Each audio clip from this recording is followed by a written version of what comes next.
Over 40 billion Oreos are made every single year. It's the world's most popular manufactured cookie.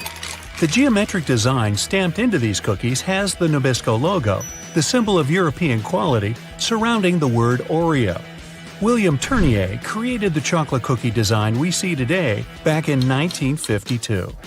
Headphone jacks might become a thing of the past because of wireless technology, but if you've seen one, you might have noticed the rings at the base of the plug. One ring means single sound playback, 2 rings represent stereo sound in the left and right ear, while 3 rings means you've got stereo and a microphone built in. Now, the iconic orange, red, purple, yellow, and lime green rings of Fruit Loops hide a deep secret within. They don't represent different fruit flavors. All those rings are the same fruit flavors blended together. The colors are just for show. The E in Dell's logo is at an angle because the founder, Michael Dell, wanted his technology to turn the world on its ear. A compass uses magnets to point to the magnetic North Pole, but it's not really north at all. The North Pole of a compass magnet points toward the north because the north and south attract. Earth's south magnetic pole is near the geographic north, while the North Pole is near Earth's geographic south. Confusing, isn't it? Those little red spots you sometimes see after you crack an egg are nothing to be worried about. Tiny blood spots can be caused by a small rupture in the blood vessel of the hen as it was laying the egg. Eggs with these blood spots are safe to eat, but that spot can be removed if you want. It won't affect the taste of the egg. That's comforting. Ketchup is a word taken from many cultures, like Chinese, Malay, and Indonesian.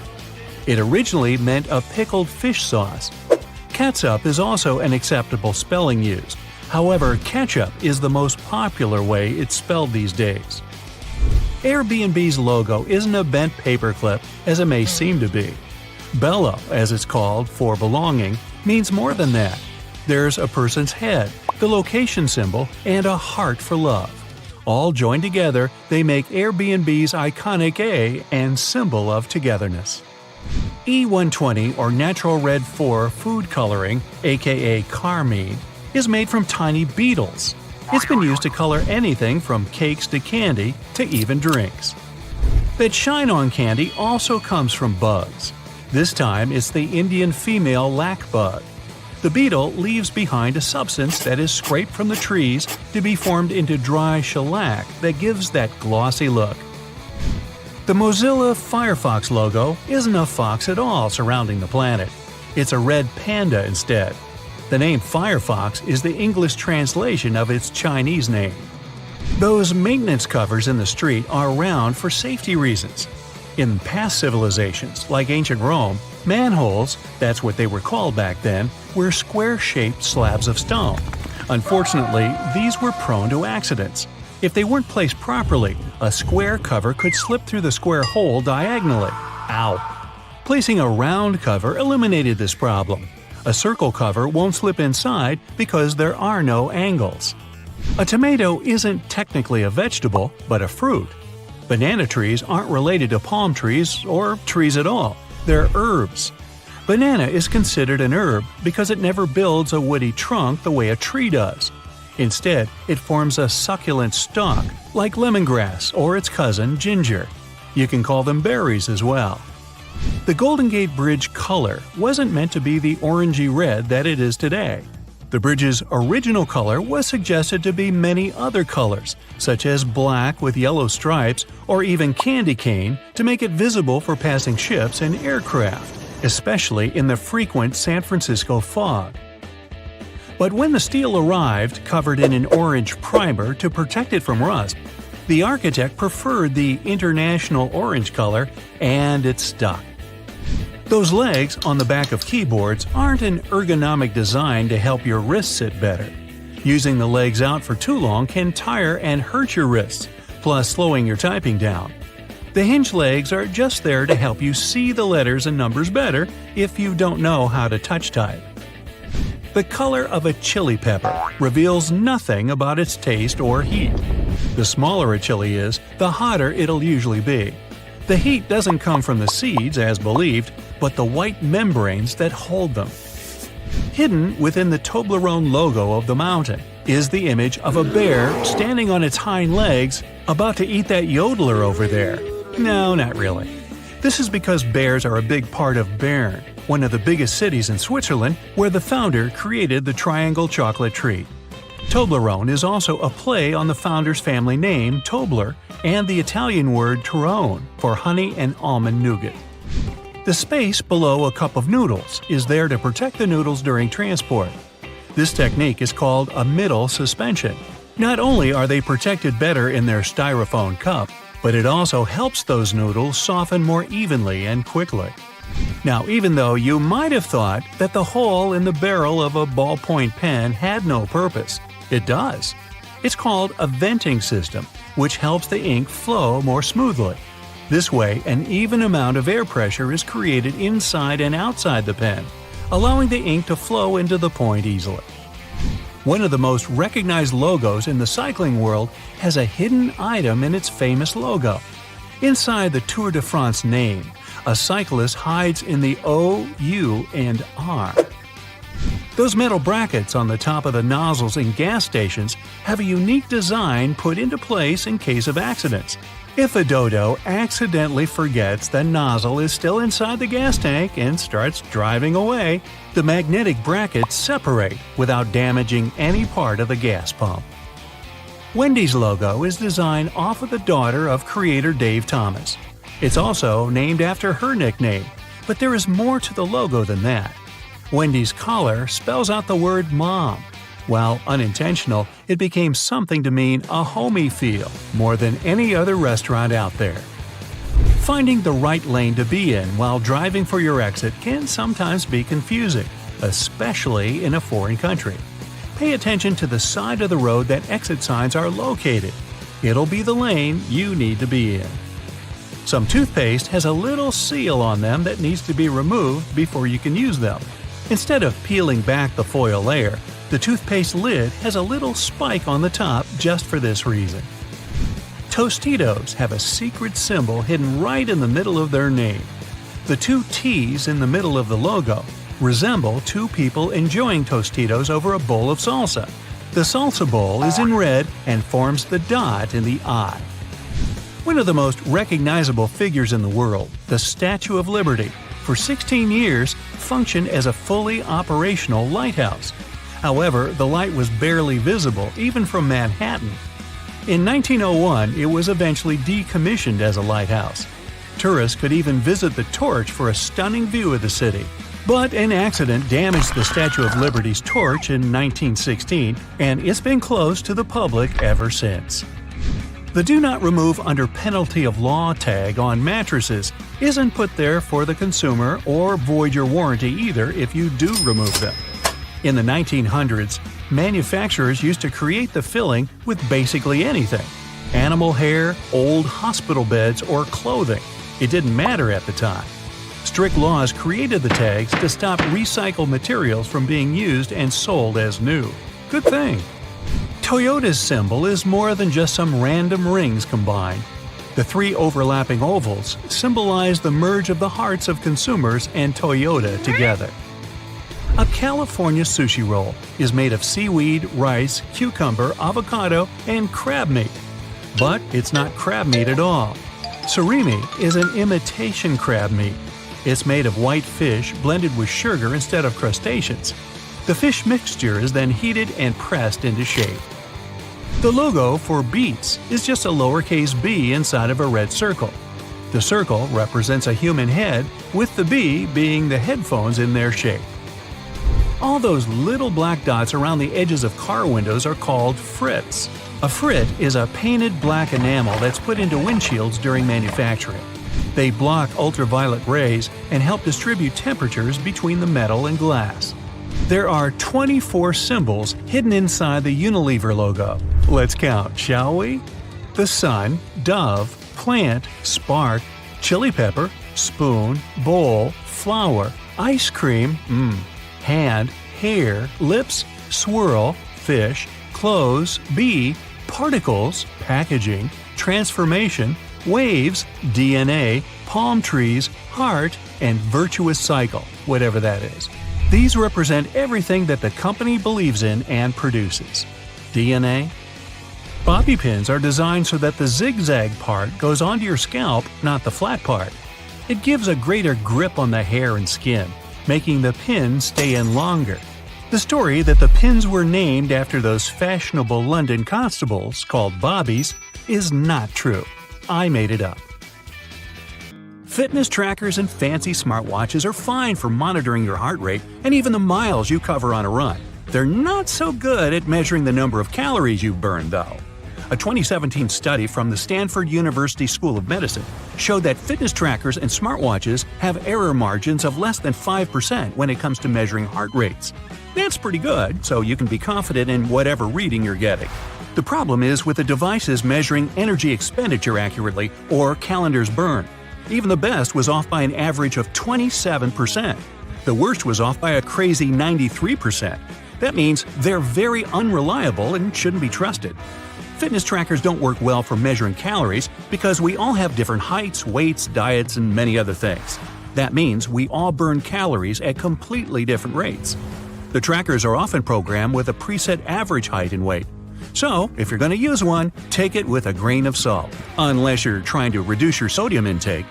Sunscreens have only one job to do, and that's protecting us from the harmful ultraviolet rays. In 2017, though, a study found that many popular brands failed to protect at all, with only 1 in 4 working. Most sunscreens didn't protect users from ultraviolet A and B rays at all.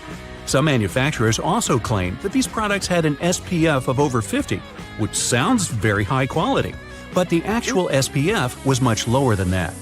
The misleading labeling means we aren't as protected as we think when we're at the beach. So when you're out shopping for sunscreen, make sure you look at the ingredients and apply more than you think you should. Ooh, sports drinks, an essential item for anyone working out. These bright-colored drinks are filled with electrolytes that will increase your performance and rehydrate you fast. The problem is, we're not all athletes, so most people would be better if they just drink water instead. Sports drinks are made up of water with some minerals and lots of sugar, coloring, and flavor. Those minerals are electrolytes, which can help our bodies go longer. Your exercise habits, the duration, and the intensity of your training all come into whether you really need that extra boost. While sports drinks can benefit athletes engaged in long or intense training, they're not really necessary for most gym goers. Sports drinks are probably pointless if you're only doing light to moderate exercise, like walking or jogging, over a short period of time. After using a toaster for most of your life, most people still haven't figured out how to get a perfect heat setting. It turns out that burnt toast is probably just down to a simple misconception. Those numbers on your toaster aren't heat levels at all. They're actually minutes. The dial is basically just a timer. That means all you need to do is look up how long it takes to toast certain things, and you'll never ruin your breakfast again. Hey, I like burnt toast. I'm used to it. Most of us rely on wireless technology to carry out normal everyday tasks. It can be very frustrating when technology stops working and interrupts your day. In fact, the only thing more frustrating might be not knowing why it isn't working. The worst culprit here is your cell phone. It'll often show really great reception, but somehow can't make a phone call. The bars on a cell phone actually don't mean anything. The way they receive the signal differs a lot between different makes and models of phone. There's even a big difference between what the bars mean from one phone to another. Meanwhile, watching a progress bar showing the percentage of time left to complete a download on our phones or PC can be tedious. Sometimes they just seem to be stuck doing nothing. Bad news, they don't really work. At least not in the way we think. The system updates the progress bar when certain milestones are reached. A progress bar at 50% doesn't mean half the file has been downloaded. Almost all the files could have been downloaded. The point of them is to give you something visual to look at. Progress bars aren't accurate because downloads and transfers have too many variables beyond the system's control. Internet speeds and network availability are the coordinators of how quickly a download will complete, while your computer's hard drive determines how fast things process and information gets put in the right files. It's probably best to make a coffee or set things up to download while you're in bed, instead of constantly checking up on an incorrect progress bar. Elsewhere, stopping at a crosswalk and pressing the button hoping the walk signal will come up might just be a waste of your time. It turns out that all that button pushing could be for nothing. Some crosswalk buttons need to be pressed, but others don't do anything at all. The crossing symbol will just light up whenever it wants to. Some crosswalks even switch between needing and not needing a button press, depending on the time of day. That said, it can be difficult for all of us pedestrians to determine whether a crosswalk button works or not. When in doubt, just push the button anyway. You don't want to stand around waiting for no reason. With more people going into the water and sharks, well, living in the water, the fear of bumping into a not-so-friendly shark is ever increasing. This shared water space has pushed many companies to try to create shark repellents. This sounds like a good idea that should help keep both people and sharks more safe. Companies have tried everything – sprays, wetsuits, magnets, wax, and even electronic devices to repel the scary fish. The bad news is none of these products are confirmed to actually work. One, in particular, makes the sound of an orca. Sharks aren't too fond of being in the same area as them, but does pretending you're an orca stop a shark from biting you? If you feel safer using them, then go right ahead. But if you're looking for a shark deterrent that's 100% effective, it's just not available. Psst, here's what actually works. Stay out of the water. Rushing into an elevator and repeatedly pushing the closed door button in the US is basically a huge waste of time unless you've got the special trick. In 1990, the US passed a Disabilities Act for elevators, which meant that elevators had to ensure that someone with a disability had time to get inside one. If you're on crutches, use a cane, or travel in a wheelchair, you don't have to worry about someone accidentally closing the elevator doors before you've had a chance to pass through them. There's one important loophole to this. If you're an emergency or maintenance worker, you'll have access to keys and codes that make that button operational. This is just another example of a placebo button you're invited to push, just to make you feel like you've done something. That impatient finger poking isn't doing anything. Getting a bit warm or cold in the office? Better adjust that thermostat. Unfortunately, in the vast majority of office buildings, the system controls are kept inside air ducts, not on the wall. Technicians install dummy thermostats to give workers the illusion that they're dramatically changing the air conditioning or heat. Some are set to change 1 or 2 degrees, but they're often not connected to anything at all. Dummy thermostats came about around the 1960s. As heating prices rose, building leases often required employers to stay within specific temperatures. Faced with this problem, fake thermostats became the new rage for businesses. They offer people some feeling of control while keeping the temperature in the right range. Now, ever come across some premium PC cleaning software that promises to clean your PC and make it go as fast as when you purchased it? Yeah! These third-party PC cleaners are often made to seem like they really work, but they usually don't do much of anything at all. They'll detect non-problems and list them as problems. The worst example of this is when they list browser cookies and temporary files as having an effect on the computer's speed, when they don't. It's better to stick to the operating system's built-in cleaner. It'll work fine if you ever need to clean your computer and save you having to splash out on one that does pretty much the same thing. Well, that's all I got. Time to burn some toast. After a bad day at work, you decide to hide yourself from the rest of the world. You turn off your phone and your laptop and lock yourself inside the bathroom. You jump out of your meditation when you hear a beeping sound. It's your toothbrush saying, "Data transfer completed." Your robot vacuum knocks at the door. Looks like it must be after you. Robot vacuums make a map of your home to get around and plan cleaning better. They can share this map with other gadgets via Wi-Fi and store them in the cloud. When advertisers get access to those maps, they can get an idea of your home size, your income level, and lifestyle to send the right ads your way. Vacuums don't have microphones, but their navigation systems can be repurposed to listen to your conversations. They map the room with a laser beam directed at objects. Sound waves affect that light. If you collect that data, you can convert it back into sound waves and identify what someone said. Headphones and microphones are based on the same idea. Headphones turn electrical signals into sound, and microphones turn sound into electrical signals. If you plug your headphones into the microphone jack, they'll work as a microphone. Bad guys learn to do it remotely without your consent. There's malware that retasks your computer output channel into input channel. It can record sounds from across the room even when the headphones are in their jack and the microphone is turned off and disconnected from the computer. Then it compresses the audio and sends it over the internet. There are computer mice that look like regular ones but have microphones and a built-in SIM card in them. The mics are so powerful they can even record whisper and broadcast that audio in real time. To activate it, you have to call the SIM card number and it goes on silently. To deactivate it, you can send an SMS to the same number. Some employers confirmed eavesdropping on their staff using that technology. A smart toothbrush remembers every move you made with it and shares it with you when you're done brushing. It also connects to your iPhone or Android using an app and sends data on your brushing habits to your dentist. They can watch over your brushing process and give you tips on how to take better care of your teeth. Smartwatches, fitness trackers, and other smart wearables monitor your health and can determine if you're walking, running, or driving with their built-in sensors. If third parties get control over that data, they can also monitor your hand movements as you unlock your phone, enter your PIN code at the ATM, or your password at the computer. The gadgets are smart enough to accurately guess all that secret data most of the time. They can also find out the email address you used when you registered with the app to identify who you are. Pacemakers and other health devices send patient data over the internet. In theory, criminals could obtain it during transfer and change it to look like the patient needs hospital treatment. That would make them leave their home, and bad guys could take advantage of the situation.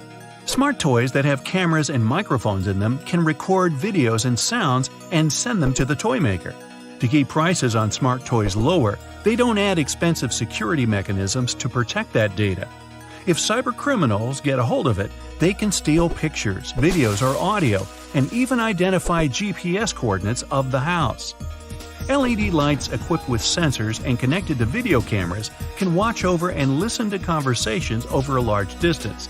This technology was used at one large airport for security and comfort reasons.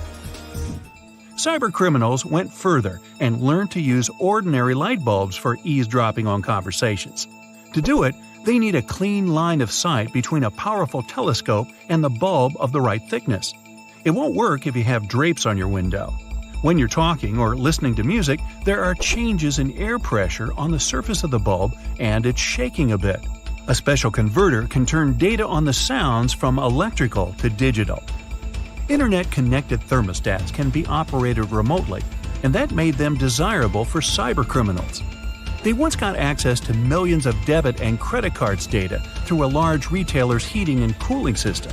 Other bad guys found a way to remotely lock smart thermostats controls and demanded ransom to unlock them. Smart fridges can tell you when it's time to buy milk as they track your food preferences and have great connectivity. Smart dishwashers, coffee machines, washers, and dryers are also collecting and transmitting your data, even at moments you don't think they're doing it. Criminals can make use of that data to find out a lot about your schedule and guess when you aren't at home. Your voice assistant makes your life easier, but it must listen to you 24/7 to make that possible. They never record anything you say before you activate them with your voice. Everything that follows is stored in the cloud and can be of use for different companies. They can learn what music you like to listen to, what news stories interest you the most, and where you make your reservations. Some companies hire human reviewers to listen to commands to see if voice recognition works well and improve its accuracy. Xbox admitted they also hired people to listen to users' audio to improve voice command features. The problem is that it made some recordings by mistake and strangers were listening to personal chats. Home security cameras can take videos, pictures, and audio recording and upload them to the cloud without you even knowing. Manufacturers say it's done to improve object recognition. You can get access to that camera footage remotely using an app. There are programs that can guess a CCTV password and forward the video stream to a third-party computer. They can also get control over the camera and disable any signs of monitoring, like red light, so it seems inactive. Almost every car has an event data recorder that tracks information on its location, average speed, road condition, and even your preferred route. Your computer on wheels constantly streams that data to its manufacturer. They use it to try to prevent accidents and make other improvements. It's not clear who owns all that car-related information, so in theory, it could end up at a third party. Smart TVs run an operating system just like computers and also have a file system, cameras for video face recognition, and a microphone. They are always connected to the internet, and if cyber criminals get access to a TV, that can change certain settings and record audio even when the TV is off. They could also watch you through the camera and use the smart gadget to move to other devices on the same network, like your laptop. Well, I'm totally creeped out, so what can we do about it? You can disable automatic content recognition to stop your TV from giving you viewing recommendations and limit voice activation function for a safer experience. You'll find that option in General or Advanced Settings under Viewing Information or Viewing Data. You can also disconnect it from the cloud altogether. Always change default passwords and usernames on new devices to secure your network. Make up a new password for every gadget every now and then. You can also split your modem and use one Wi-Fi signal for laptops, iPads, and the like, and the other for security cameras. Don't forget to turn off the Wi-Fi router when you leave the house to minimize the risk of a digital intrusion. Whenever possible, enable two-step authentication that demands physical access to the device to log in. Always install software updates as soon as the gadget manufacturer offers you to do it. Updates have patches for detected vulnerability issues. Cover your laptop camera with a dark-colored tape when you aren't using it. Delete your conversations with a voice assistant. You can do it at the manufacturer's website or app. Another option is to activate the Delete by Voice function in Settings. Then you'll be able to tell the assistant to delete what you just said or your last conversations. You can also mute the device when you aren't using it and choose not to send data to manufacturer to help them improve services. If you have a thermostat that connects to your voice assistant, tap the microphone icon on its screen and set voice control to off. You won't be able to activate it remotely, and it won't be able to listen to wake words and send your audio anywhere. Okay, have a nice day. Okay, so right after being processed, plastic water bottles aren't the size you buy at the store.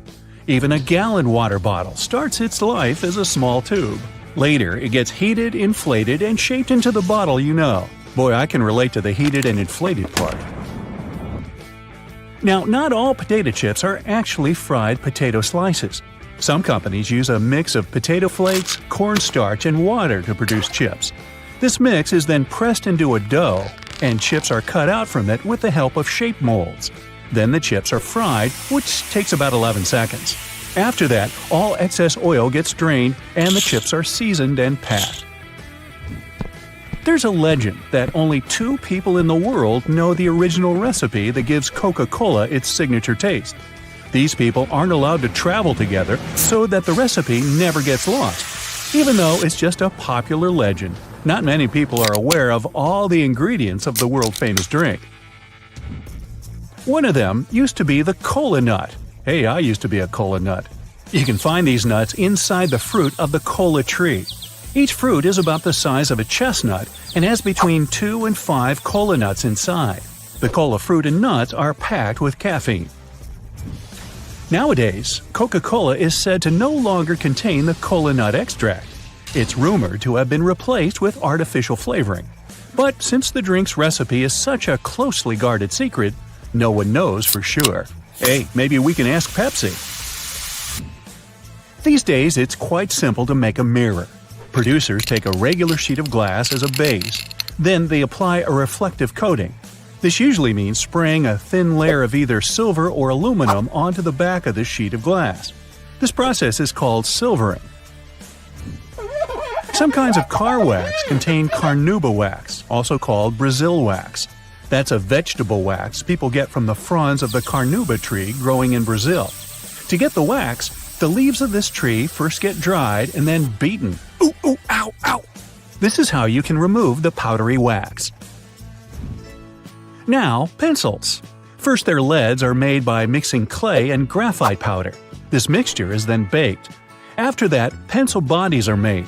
If they're wooden, the material should be chosen carefully. It should be soft enough to sharpen, but tough enough not to break. When the pre-cut sections are delivered to the factory, they have grooves cut in them. These grooves will later accommodate the leads. Then special glue is added. This way the leads will stay in place. Next, every second section is sent to a special conveyor, and the leads are placed in the grooves. Then another section is glued to the one filled with leads. We get a large multi-pencil sandwich. Sandwich, I'm getting hungry. The two parts of this sandwich get compressed and cut lengthwise. Then they're shaped and form separate pencils.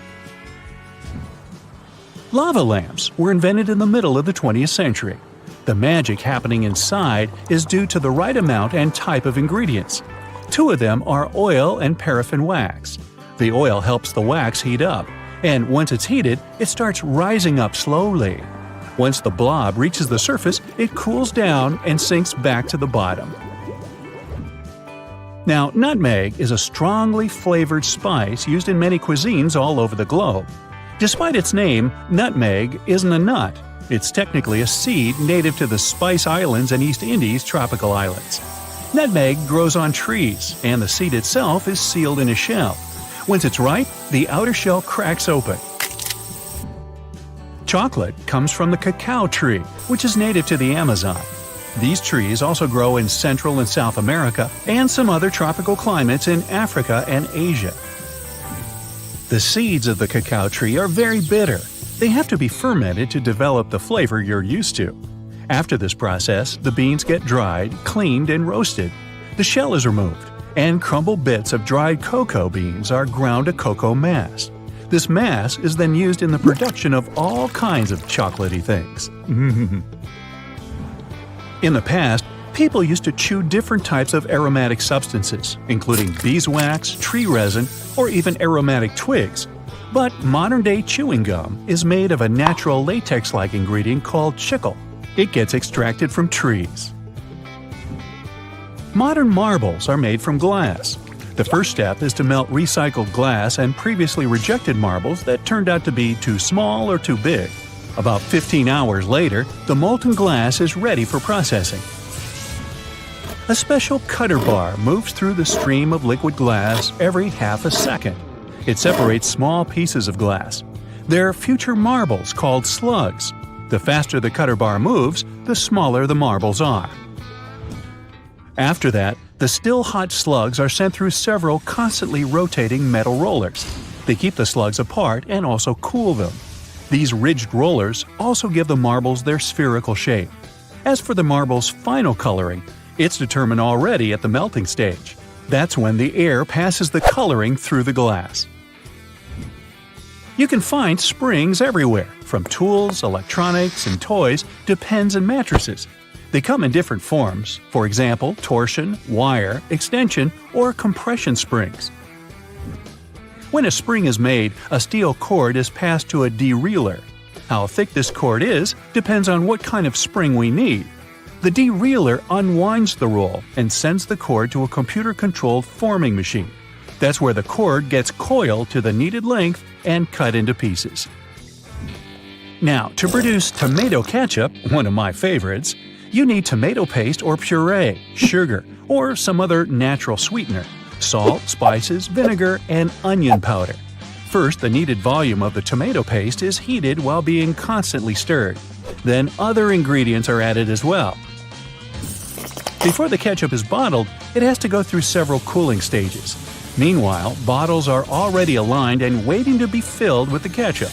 This usually happens automatically. At the end of this process, caps and labels are added to the bottles.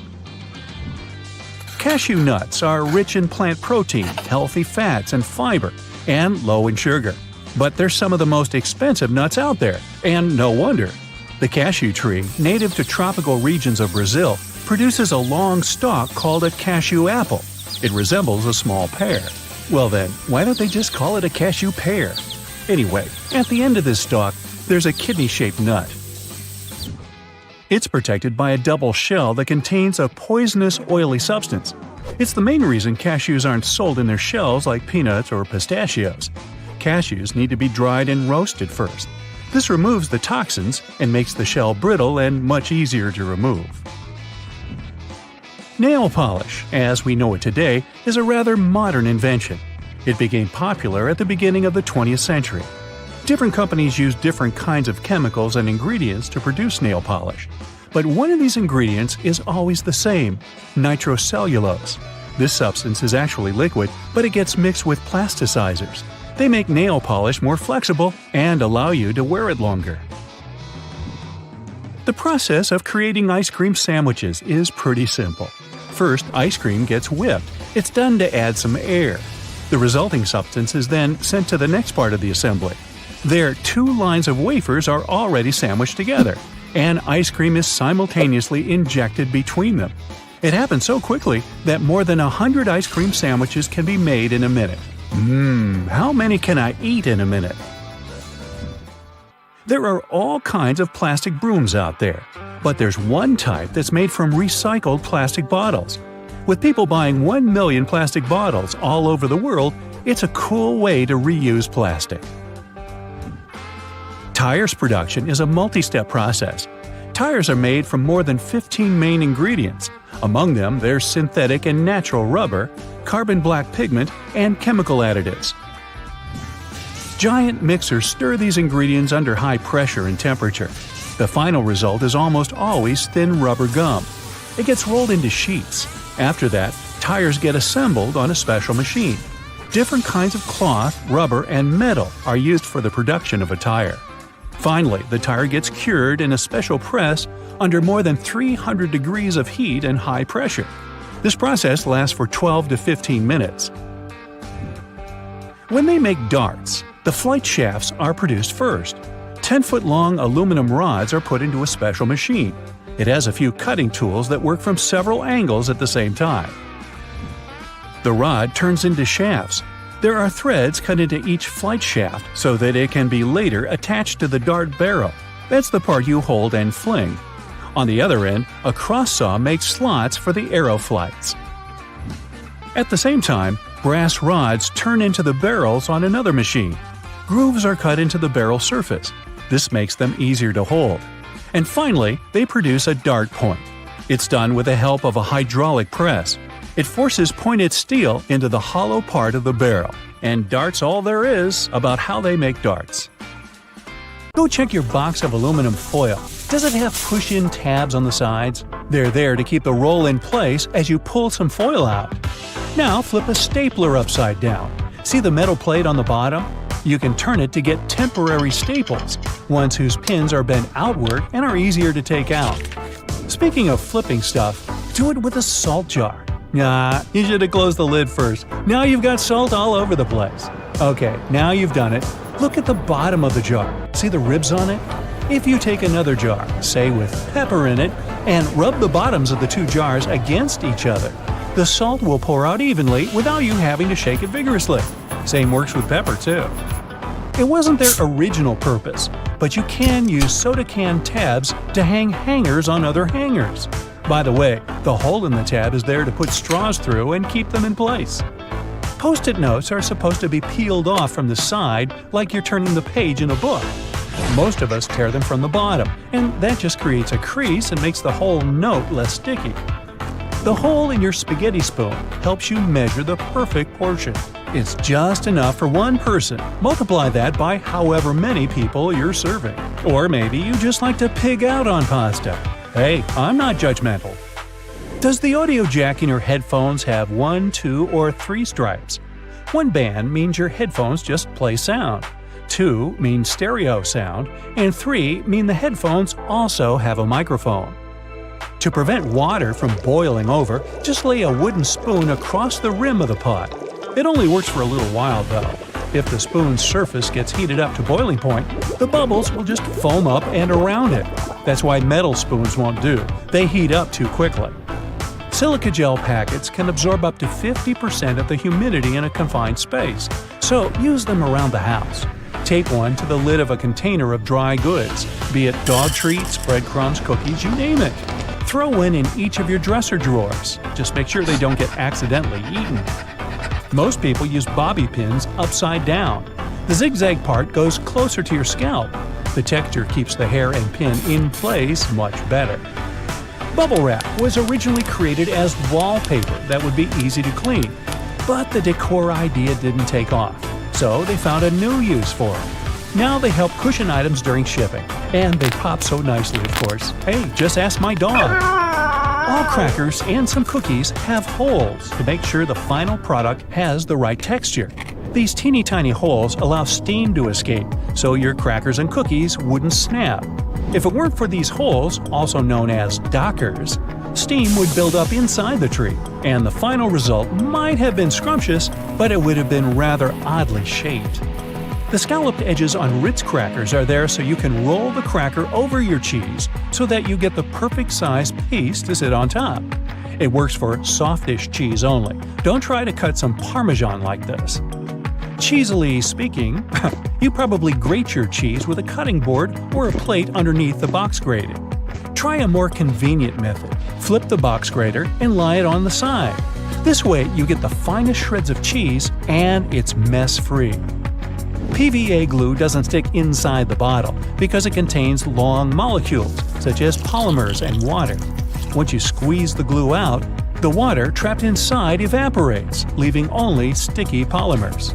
Superglue doesn't stick inside the bottle because of a special chemical that hardens when it hits water vapor. So the glue doesn't stick because the container keeps water out. The bread goes stale just because it loses moisture. When you add water to the flour, it changes texture, and the starch molecules get pretty disorganized. Hey, I can relate. That's why bread is soft and fluffy when it's freshly made. But the more it cools down, the more water it loses. Starch molecules get their original crystallized state back. Also, recrystallization happens way faster in the fridge. The sole of your sneakers, and even the tires of your car, are just one huge molecule. It's because when rubber is vulcanized, all the molecules become connected through the sulfur, so they turn into one, but a really large molecule. Your jeans are blue on the outside and white on the inside because of a smart way to weave the fabric. The warp thread is dyed, while the weft thread has no color, it's just white. This way, manufacturers reduce the amount of dye needed for each piece of clothing. By the way, most jeans are blue because they were originally dyed with indigo dye with a rich blue tint. This dye was picked for the way it interacted with cotton. When the cotton is heated, most dyes just penetrate it, but indigo dye stays attached to the surface. As a result, each time people wash their jeans, the dye molecules escape the fabric, leaving a unique pattern on each garment. Today, manufacturers use synthetic indigo dye. Bananas have thick skin to keep insects away. However, it gets thinner as the fruit ripens. Once the banana is ripe, it starts getting water from its skin. Birds and animals can also tear the thin skin easily. Hey, smart move, Mother Nature. The public toilets tend to be U-shaped for hygienic reasons. This way, anyone who wants to use it is less likely to get in contact with ceramic, normally swarming with germs. The bottled water has an expiration date. However, the water itself doesn't go bad. The problem is about the bottle. The plastic starts releasing chemicals over time, so the water gets contaminated. You can't drink it anymore. Glass bottled water has an almost indefinite shelf life. Still, some criteria, as changes in room temperature, may lead to a slow increase of bacteria in water, so it might go bad too. If all else fails, try drinking it from the faucet. Who would have thought? Fresh water. In-flight food is way saltier and spicier than back on land. Airlines have to give an extra kick to all the dishes due to in-cabin conditions. The combination of dry air and changed pressure changes how we perceive taste. Also, the taste isn't only about taste buds. It's about 80% smell. But as odor receptors don't work the way they should because of dry cabin air, well, without some extra seasoning, the food would have been almost completely tasteless. And yes, I've been known to be completely tasteless myself. Veins appear blue because they're under our skin, and skin scatters more blue light than red. Also, the skin around the veins looks even redder than the veins, enhancing the contrast, and the veins appear even bluer. However, it's just an illusion. Our blood is always red. Trust me. Supermarket tomatoes look tremendous, but taste bland because, for the past 70 years, farmers have opted for fruits that ripen more evenly and look better and more pleasing to customers. Wild tomatoes are dark green and don't ripen evenly. Still, the tomatoes the farmers grow have a teeny tiny mutation in one gene. That's why they're evenly colored but can't produce chloroplast properly. It changes the whole photosynthesis process, leaving the evenly colored tomatoes with less sugar in their tissues. As a result, these tomatoes tend to taste like cardboard. The moral to the story appears to be, go get some ugly tomatoes, or tomatoes. The space below a cup of noodles is there to protect the noodles during transport. This technique is called a middle suspension. This way, they're protected better in their styrofoam cup, and it also helps those noodles soften more evenly and quickly. Now, chewing gum wasn't invented for keeping your breath fresh. It was supposed to be a replacement for rubber. But the rubber experiment failed, giving opportunity to a modern version of chewing gum. Sandwiches have all their filling in between two slices of bread to keep the hands clean. Well, at least it was so when the first sandwich was invented. Some centuries ago, I wasn't around then, the 4th Earl of Sandwich, John Montagu, asked his chef to cook him something yummy he could eat without interrupting his long binge. The chef, I think he was named Pastrami or something, wrapped meat and all the other ingredients in the bread to make the dish grease-proof. And finally, all the ingredients in margherita pizza stand for one of the colors in the Italian flag. Basil represents the green stripe, mozzarella represents the white one, and tomatoes, or tomatoes, represent the red stripe. And if you want it tastier, use ugly tomatoes. You just spent the entire morning running errands up and down the street, and you finally stop to treat yourself to a cup of coffee. You enter the nearest coffee shop, place your order, and notice that actually you really need to use the bathroom. It's a regular-looking public one with multiple stalls. As you pick yours, the one in the middle, you get inside and your mind starts to wander. Why on earth do bathroom doors have a half-inch gap between the door and the lock? And why on earth do they have a huge gap between the door and the floor? Can we have a drum roll for this moment, please?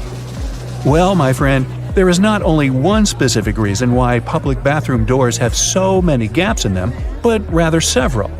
Public toilets are designed to make people spend as little time there as possible. You aren't supposed to feel comfortable or at home. So the design would have to reflect this notion. Here come the gaps.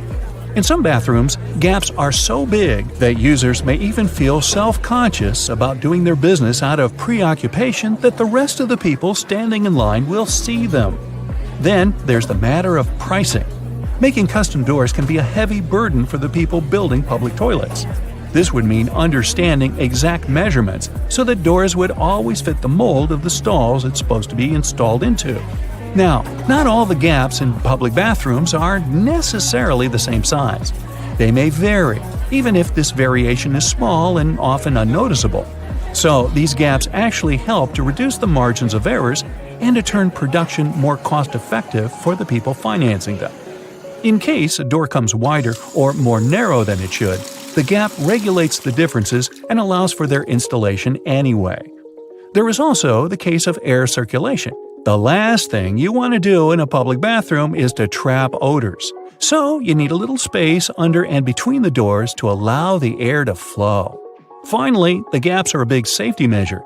It can always allow for people on the outside to see if someone inside a stall isn't feeling too okay and maybe needs some help. And what about that extra hole in the upper part of the sink? It has a name and everything, the overflow hole, and it's designed to keep the sink from flooding.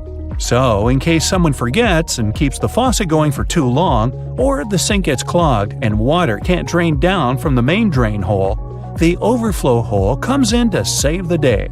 Let's say it buys you a little time before you have the entire bathroom floor flooded. Have you ever noticed how satisfying closing the door of a car can be?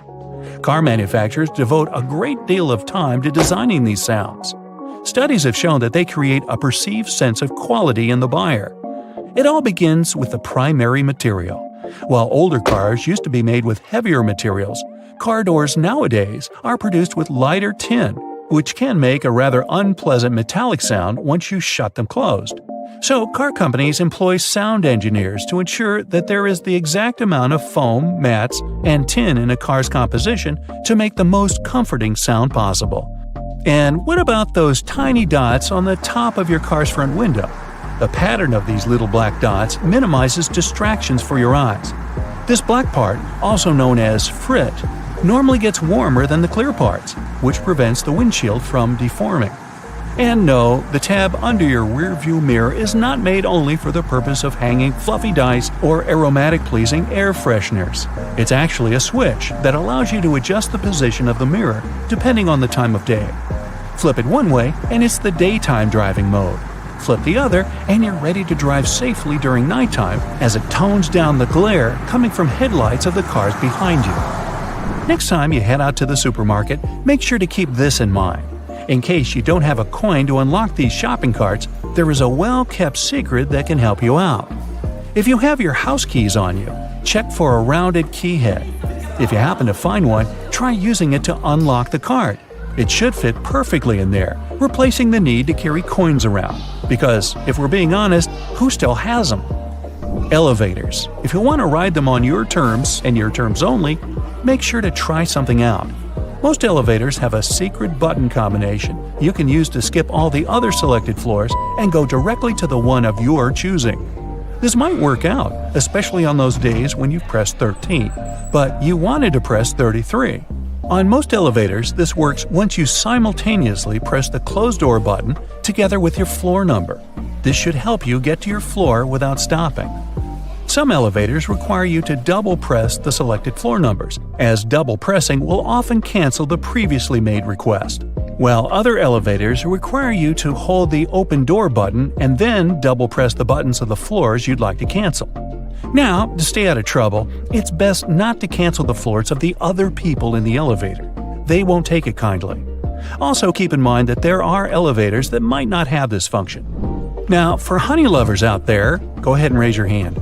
If your pot of golden honey is crystallized, know that it is actually a good sign. Crystallized honey means that it hasn't been pasteurized, which means better product quality. With a decrease in temperature, the natural ingredient of honey, also known as glucose, will make it crystallize. Now, try making the best of it. To add some texture to your oatmeal or toast, add a layer of crystallized honey and enjoy nature's sugar. And if you don't like crystallized honey, plop it in the microwave for a minute or two. Ah, winter and fall. You know what this means, right? Sweater weather. But there's nothing more annoying than wearing your beautiful wool sweater and itching yourself all the way through it. Actually, I can be more annoying than that, but let's talk about itchy sweaters.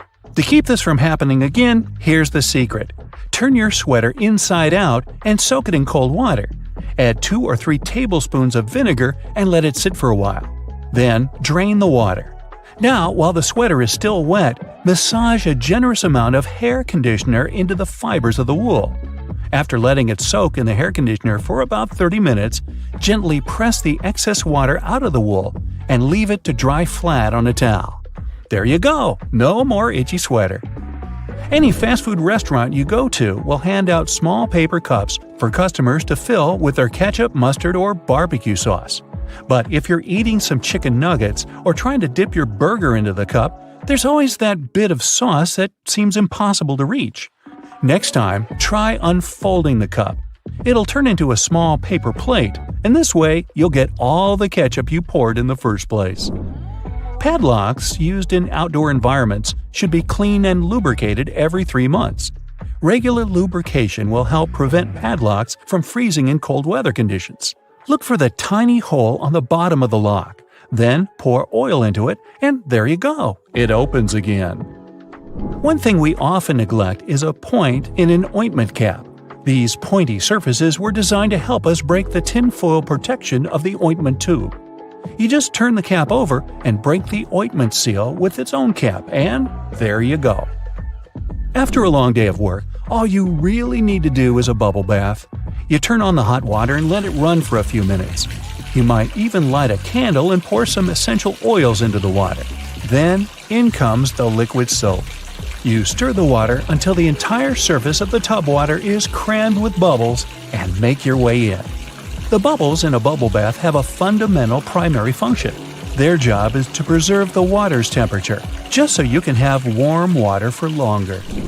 Do you have sweaty feet? Weird question, I know. But if you're one of these people, here's some good news. All is not lost. Try putting a dry tea bag inside your shoes and storing it in a dry place for a while. The tea bags will absorb the humidity and the smell off the soles of your shoes. So here I am thinking, shouldn't we have learned these things in school?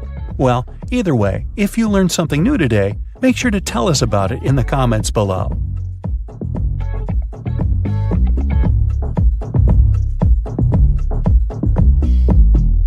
Various types of cheese have holes for a reason. For example, Swiss cheese is made with special bacteria that produce carbon dioxide. As the CO2 is emitted, it blows like bubblegum, leaving tiny craters, also known as cheese eyes. Then the cheese is cooled down, but the holes stay in place. Over 40 billion Oreos are made every single year. It's the world's most popular manufactured cookie. The geometric design stamped onto these cookies has the Nabisco logo, the symbol of European quality, surrounding the word Oreo. William Tournier created the chocolate cookie design we see today back in 1952. If you use reusable bottles, you probably know that sometimes they smell. Even if you only use it for regular water, it still smells. But it's not the water that smells, it's the microorganisms in it. If you drink water from a bottle, the particles of your saliva and sweat stay in there. Those bacteria start to build up in the bottle, causing the smell. So, if you choose reusable bottles, make sure to wash them every day to prevent those bacteria from building up. After washing, let it dry completely before using it again. Not only are the jeans blue, but the police officers' uniforms as well. The first official police officers appeared in the 19th century in London. They were given a blue uniform to contrast with the red and white uniform that military workers had already been wearing.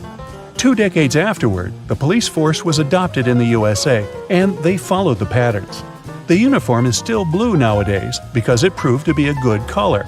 It's not that visible in dark hours, and police officers can observe things and people staying unnoticed. Also, stains aren't that visible on dark material. And, well, everyone knows that police officers wear blue and they're recognized it. So, why change that? Baby carrots are tiny, and unlike regular carrots, wet, not unlike baby humans. Baby carrots aren't some special sort of carrot. They're actually made of regular carrots by cutting off the skin and outer layers and then polishing them to look that pretty. The problem is they can't retain moisture. A regular carrot retains some water inside because of the layers that lock it in. Once they're chopped out, baby carrots can dry out easily, so they usually sell them in bags with some water inside. Jeans have metal rivets, and they're there from the very beginning. Jacob Davis, the man who made the first pair of jeans, added copper rivets to spots where pants are more likely to rip, flies and pockets, to make them stronger. Today, they have more of a decorative purpose, since they are distinctive and traditional for jeans. Another special thing about jeans is those tiny pockets they have that seemingly serve no purpose.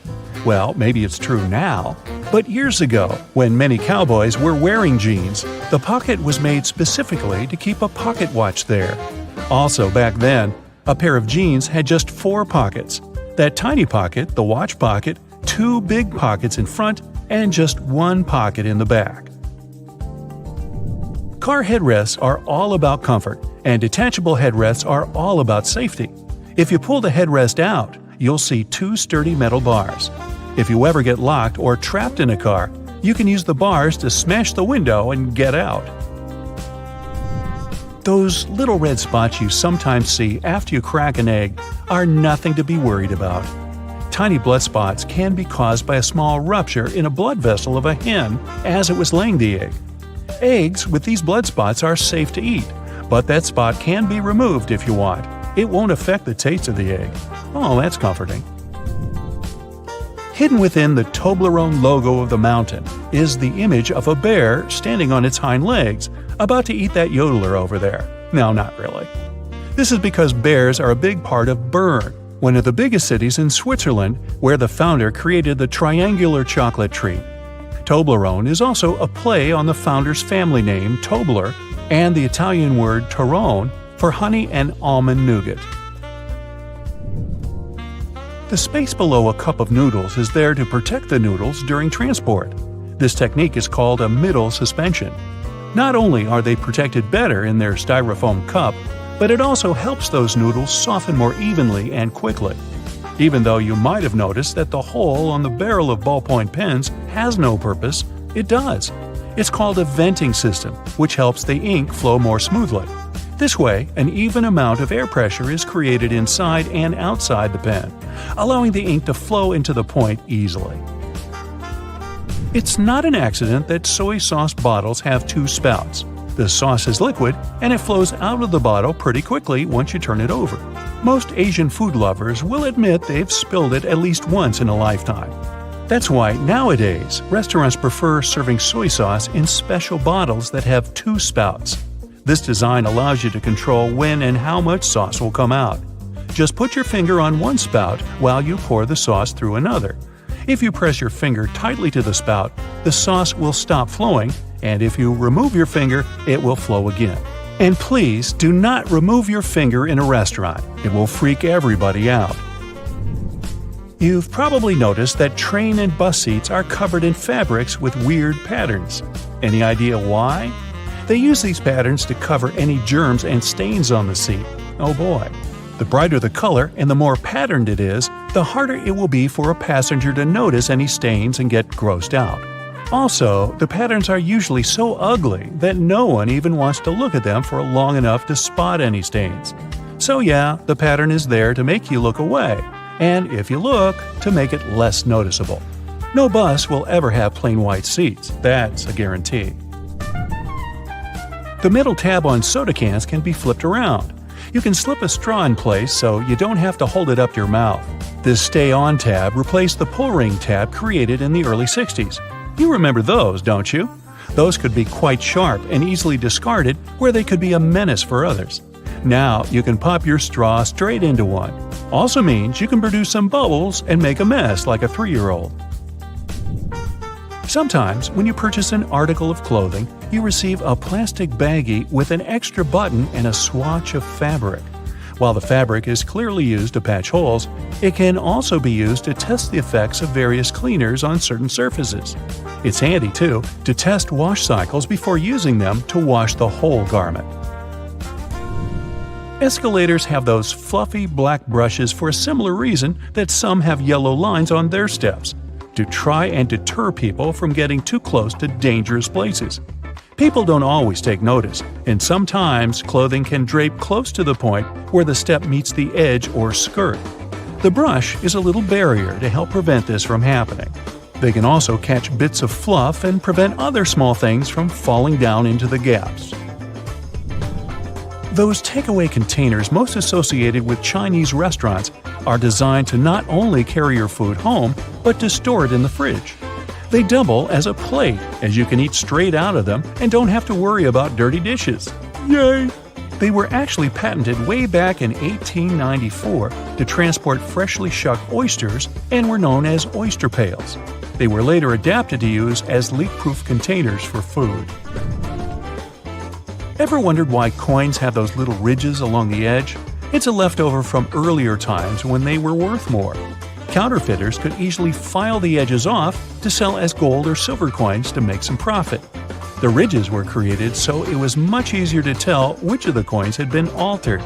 It's not needed today, but the coins still have that altered style. All crackers and some cookies have holes to make sure the final product has the right texture. These teeny tiny holes allow steam to escape, so your crackers and cookies won't snap. If it weren't for these holes, also known as dockers, steam would build up inside the treat, and the final result might have been scrumptious, but it would have been rather oddly shaped. Dogs like to walk in circles before snoozing because they inherited this behavior pattern from their ancestors. There were no special doggy beds back then, so most pooches would have to push down tall grass to make a sort of snoozing spot. Plus, as a bonus, those movements scared off all the critters lurking in the vegetation. Donuts are ring-shaped for a similar reason. If they hadn't had holes right in the center, the dough there would have always been undercooked. By the way, they're often associated with the police because back in the 1950s, donut shops were among the only places open late. They were a perfect place for police officers to grab something to eat and even deal with some paperwork during the night shift. Your jeans are blue on the outside and white on the inside because of a smart way to weave the fabric. The warp thread is dyed, while the weft thread has no color. It's just white. This way, manufacturers reduce the amount of dye needed for each piece of clothing. And they're still dyeing to make the jeans. If you've ever gotten bored while waiting in a car, like I have, you might have played around with a headrest. Yep, you can pull them off, and they'll come right off relatively easily. It seems useless at first, but that's something you'll want to do if you're ever trapped in a car and need to break a window to get out, like I do. Even a box of aluminum foil has its secret. On the side of the box, you can see a small tab you can push in. So simple, but that's what actually holds the roll of foil in place. This tab makes it way easier to unroll a sheet and tear it off without any frustration. Ever wondered why gripping a certain tool, handle, or even a pen kind of feels more secure when it's coated with a rubbery material? The keratin of the outer layer of the human skin is rough and stiff at a small scale. So let's say you have a polished metal or glass which is stiff but also a smooth and impenetrable surface. When you encounter that, the actual contact area is small, as is the friction at the beginning. Your sweat pores secrete moisture, which is why the keratin gets hydrated and becomes softer. Because of that, it requires many seconds for the contact area to increase to the same value it reaches almost right away with some soft materials like rubber. This mechanism might be used by our tactile senses when we want to identify materials. Now, the pom-poms on beanies and other hats have their purpose, and it's not just to look cute and fluffy. Well, at least they did have a purpose. One of the theories says French sailors used to wear hats with pom-poms so they wouldn't hurt their heads on the ship when the weather got rough. Yup, the ceilings of the ship were really low. When the waves were too big, bang, you could easily hit your head on the ceiling. So the pom-poms came in handy. Now they're just a cute addition to our winter caps. That mysterious drawer under the oven, the one where you keep all your kitchen gear you just don't know where else to put? Well, you used it well in that case, but the drawer was originally designed for keeping your meals warm, at least until you're ready to serve them. And that space under your lower cabinets that protrude slightly and can't be lifted, this area is also called a toe kick. It's the reason why you can stand closer to the counter while cooking. Also, the doors of the cabinets are off the ground, so they'll swing over your toes. The cabinet under the sink isn't for storage either. Maybe that's where you keep your cleaning products, but its real purpose is to give you access if your sinks leak and you need to do some plumbing work. That weird little hole at the top of a lollipop stick you can see after finishing a candy is not a whistle. It has something to do with the manufacturing process. When pouring hot molten caramel into a mold, some of it will seep into this mysterious hole and harden. This way, the candy will stay on the stick and won't fall off. Keyboard letters aren't just randomly arranged the way they are. The first keyboard ever made belonged to the typewriter. Typists eventually got so good at their job, they started typing too quickly. So the key arms would get cross-wired at some point and stuck. That's why manufacturers had to make the order of keys more random to intentionally slow down typists so they could keep the machine running. Do you like to let those brushes on the side of the escalators in malls polish your shoes? Believe it or not, that's not their main gig.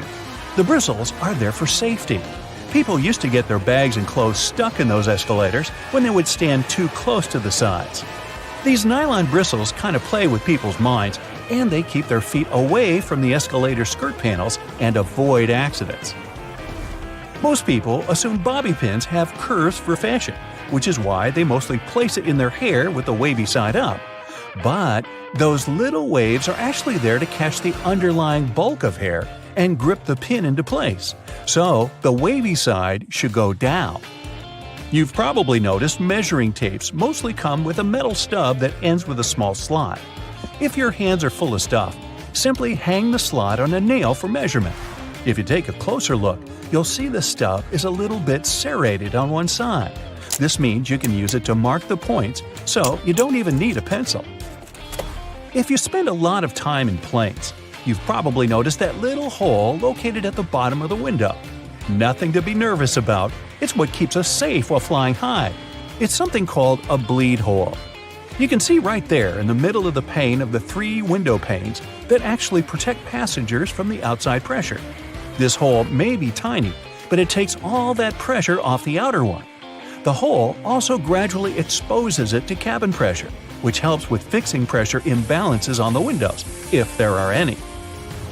There's a number 57 staring at you from the middle of the Heinz ketchup bottle forever. According to the company, only 11% of people are aware the number really has nothing to do with the product label. It's actually a sweet spot where you can tap to get the sauce onto the plate. So, next time you want some ketchup, there's no need to bang the bottom off. Just hit this spot. Grooves on the bottom of cups are there to make cleaning them in the dishwasher more convenient. When you place your cups upside down, these grooves will allow the water to flow rather than stagnate. This way, the water won't spill onto your feet when you take the cups out. The grooves are there to allow cool air to flow beneath the cup too. They also keep cups from cracking when they heat up after you pour hot beverages in. You probably noticed that little dot next to the camera on an iPhone and probably thought it was a flash. Nope, not a flash, but a microphone in charge of catching sounds when you're using the back camera. Next time you're looking for a quick bite and decide for fries at McDonald's, check that bendable flap near the top of the box. Some like to bend it towards the fries. That way, you can cover your fries up and keep them warm. But if you're not that patient, you can flip the flap backward and basically turn it into a makeshift plate for your fries. Just bend it down firmly enough. You don't want it to spring back up and spread the sauce all over you. Take it from me, it's messy. In the 1970s, people didn't want toothpaste just to keep their mouths healthy, but also to freshen their breath. Aquafresh decided to answer that call, so they added a blue stripe to their product. Since consumers started paying more attention to their teeth and gums, the company added a third red stripe to their paste. The paste now has 3 functions: freshening, cleaning, and plaque control. And yes, solid white toothpaste can offer the same benefits, but brands continue to add stripes to their paste anyway. Speaking of toothpaste, do you know those colors on the bottom of tubes?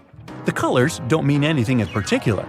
They're there to help in the manufacturing by telling light sensors where the end of the tube is. Thanks to it, the machine can cut and seal the tube properly. Hand sanitizers are commonplace nowadays, and you can apply them in many other ways besides just cleaning your hands. It also works great when you want to remove stains from your clothes. Sanitizer breaks up oily, greasy spillages and does a great job as a degreaser.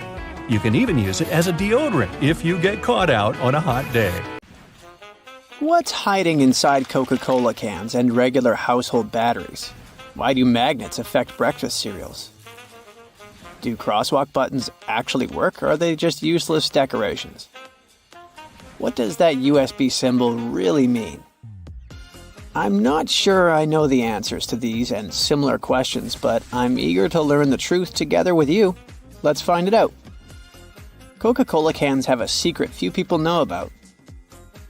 Here's a Coke can. Let's submerge it in a highly corrosive alkaline solution. The aluminum dissolves due to a process known as hydrolysis, and we can see a plastic liner inside the can. It's made from a polymer or epoxy resin and serves as some kind of a protective barrier between the aluminum walls of the can and the rather acidic soda. Despite a popular myth, household batteries don't actually contain liquid, and if you accidentally cut them open, no toxic liquid will spill. Most of them are dry cell batteries, which are made of electrochemical cells. Those convert chemical energy into electrical energy. Larger batteries often house numerous small cells within them too. Even Tesla vehicle batteries consist of multiple small cells. When combined, they easily provide the necessary voltage. Most toothbrushes have differently colored bristles, but they aren't just pleasing to the eye. Those bristles, often blue, have a functional purpose. They're called toothbrush indicators, and their colors fade as you use the brush. The American Dental Association recommends changing your toothbrush at least 4 times a year. And by getting paler, these bristles help you figure out when it's time to replace your toothbrush. You'll probably agree that there's no better snack than a pack of chips. Some are flat, others have ridges. Is it just aesthetics? Not really. The main purpose of those lines on some kinds of chips is to help with the distribution of spices and seasonings. In other words, all those substances that make your chips taste like cheese are mostly stored inside the lines. Plus, the lines make chips crunchier. Now this one might be a surprise, but some breakfast cereals are magnetic. That's because they're often fortified with iron in the form of a fine powder. Due to the added iron, cereal flakes get attracted to magnets. All this may sound kinda alarming, but in reality, the iron content in the flakes is minimal and doesn't pose any threat to your health. That clear fluid in gel pens is called the ink follower or stopper fluid. The gel in such pens contains pigment particles dissolved in a polymer solution. The main task of the stopper fluid is to be a barrier to prevent the gel from evaporating or leaking out. Without this transparent fluid, your gel pen wouldn't function. The fluid always stays in one position and doesn't get dissolved with the gel. Neither does it move backwards or flow out of the pen. Many pedestrian crosswalk buttons, namely in New York, are placebo buttons. They do literally nothing when you press them. Originally, they were functional after being introduced in 1964, but today, most of them don't affect traffic lights, which are programmed based on the real needs of the traffic flow. Why do such buttons even exist then? It's a simple psychological trick, providing you with an illusion of control. You might have noticed that movie theater seats are almost always red. This choice isn't random, it has strategic importance, which is rooted in visual science. The thing is, red light has a longer wavelength. It means that it's the first color to disappear in low light. It allows the audience to concentrate better on the screen once the movie begins. Such a design choice enhances the viewing experience by minimizing distractions. Speed bumps are crucial for pedestrian safety, but at the same time, they can seriously increase car emissions due to the non-stop acceleration and deceleration they cause. To address this issue, some cities, like London, are testing fake speed bumps. Those are optical illusions painted on the road. They look raised from a driver's perspective, but in reality, they're flat. Authorities hope that this approach will slow down drivers without having a negative impact on the environment. Soda bottles are always filled in such a way that there's some space between the liquid and the cap. That's because soda contains carbon dioxide. It's a gas that can expand once the bottle's heated. If there's no gap in the bottle, it can break because of the pressure building inside. Also, when you open your drink, the gases go out in the form of bubbles, making the drink overflow. The gap helps with this problem too. The USB symbol, looking like a trident, has always sparked multiple speculations about its origin. One popular idea is that it represents Neptune's trident and symbolizes power and adaptability. But there's also a little bit less exciting theory. A man who claimed to have designed the symbol in the 1980s stated that it was supposed to represent connectivity. The large circle symbolizes a computer, while the attached shapes, the circle, the triangle, and square, stand for different outputs. The design of a tennis racket has a specific feature known as the throat.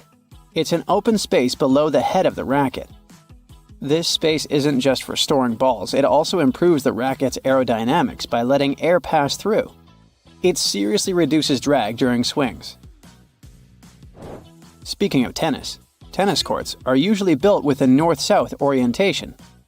It helps minimize the impact of the sun's position during the game, ensuring that neither player has the sun directly in their eyes. Look closely at a tram's overhead lines, and you'll see that its contact wires zigzag back and forth instead of going in a straight line. That's because all trams have pantographs attached to their roofs. The upper part of the pantograph is gradually worn down by the overhead wire and eventually needs to be replaced. To wear it down evenly, the wire is not installed strictly along the tram's path. but in zigzag patterns. As the tram moves, the pantograph slides along the wire, and it wears down evenly. Those cone-shaped water cooler cups? Their shape is intentionally designed to prevent users from setting the cups down. This allows employees to minimize the risk of spilling water on their desks around various electronic devices. Plus, less material is used to produce cone-shaped cups, which makes the process less wasteful and more cost-effective. It also kinda supports sustainability by encouraging people to drink their water quickly and dispose of their cups immediately after. Most suitcases have 2 zipper pulls, and it serves several purposes. First of all, if one zipper fails, the other can keep the suitcase closed.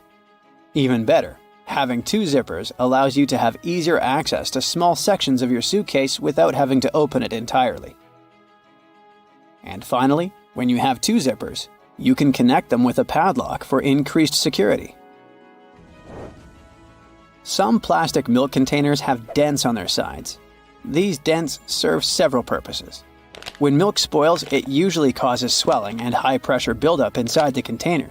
That's when the dent pops out and doesn't let the jug blow up. Plus, if you decide to freeze the milk, it will expand like any other fluid. And then again, the indentation will pop out and prevent the container from breaking inside your freezer. If you ever had a problem figuring out why fake pockets exist, you need to hear this. The main reason is that if a clothing item has a specific cut or shape, pockets may spoil it. They can alter the item's shape either in the warehouse or already on the retail rack. The solution? Getting rid of the pockets in key areas. Plus, fake pockets are obviously cheaper, and they don't get stretched out. The thermos wasn't actually invented to keep your coffee warm. It was made by a Scottish scientist who wanted a safe place to keep his chemicals at a stable temperature. So, he took 2 bottles, put the smaller one inside the bigger bottle, and vacuumed out the air between them. Now here's a trick. Instead of putting the box grater vertically on top of a plate, put it horizontally, with no plate underneath, of course.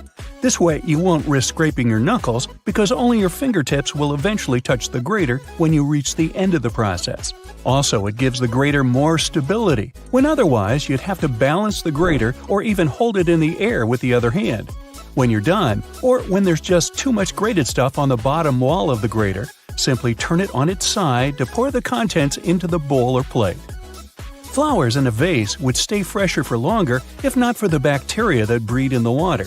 Since copper has some antibacterial properties, dropping a penny into the water will help keep the microbes at bay and let you enjoy your flowers for that little bit longer. An easy way to check if your bed linen has dried completely is to put a small mirror in between the layers for about 5 minutes. If the mirror has steamed up when you pick it up, it means the sheets are still a bit damp. Let them dry until the mirror stops getting cloudy. A damp bed is a lovely breeding ground for fungi and bacteria. Okay, I'm in. If you have a not very healthy habit of eating in front of your computer, you'll be surprised at how much crumbs and grime there is inside your keyboard. Now, you can just turn it over and shake it vigorously, of course, but that's not very good for any piece of tech, you know. So instead, take a Post-it note and run its sticky part over the keyboard. It will collect the little pieces of trash like magic.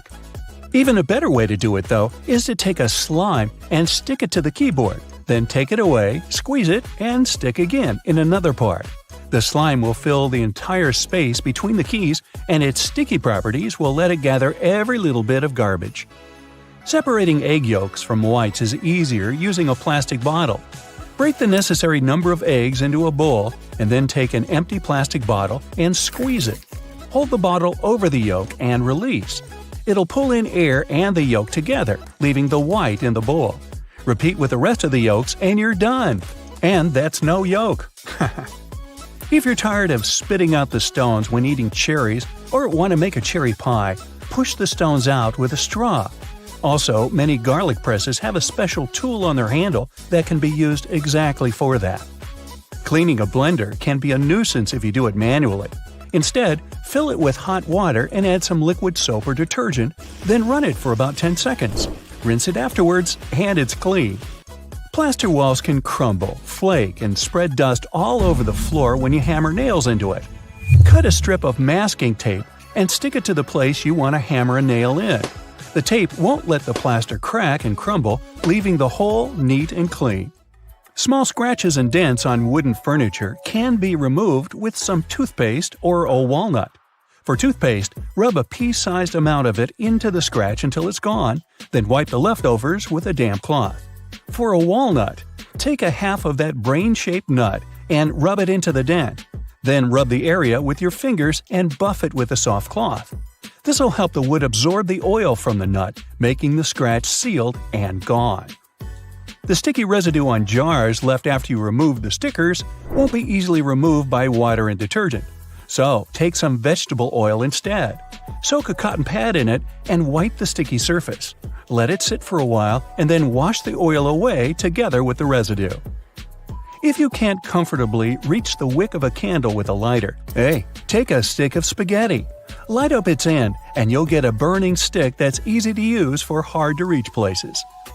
Now, next time your razor blade's getting dull, try rubbing it backwards on a pair of jeans for regular upkeep. Not while you're wearing them, of course. Make sure you keep the blades dry, too, or even kept in mineral oil. That'll stop them from rusting. Keep all those jelly, ketchup, peanut butter, and mayo fresher for longer in your fridge by turning the contents upside down. This creates a partial vacuum inside the container, helping prevent mold growth. Storing ice cream upside down will prevent freezer burn, too. To bring your permanent marker back to life, simply put a few drops of rubbing alcohol into the felt material inside and shake. Once the felt absorbs the rubbing alcohol for a couple of minutes, the marker will be almost as good as new. Now, don't keep throwing away lettuce that goes black too quickly. Covering it with a dry paper towel and then placing it in an airtight container will help it keep fresher for much longer. This goes for any leafy greens you've got leftovers of. That sharpish bit sticking out of the cap of your favorite cream is there for a reason. These tubes are usually sealed with foil, so unless you love breaking your nails trying to open them, just flip the cap over and push. Your bobby pins might not stay in place if the grooves aren't facing the right way. They should always be on the bottom, close to your head. Still coming loose? Well, put a squeeze of hairspray right onto the bobby pin before you put it in your hair.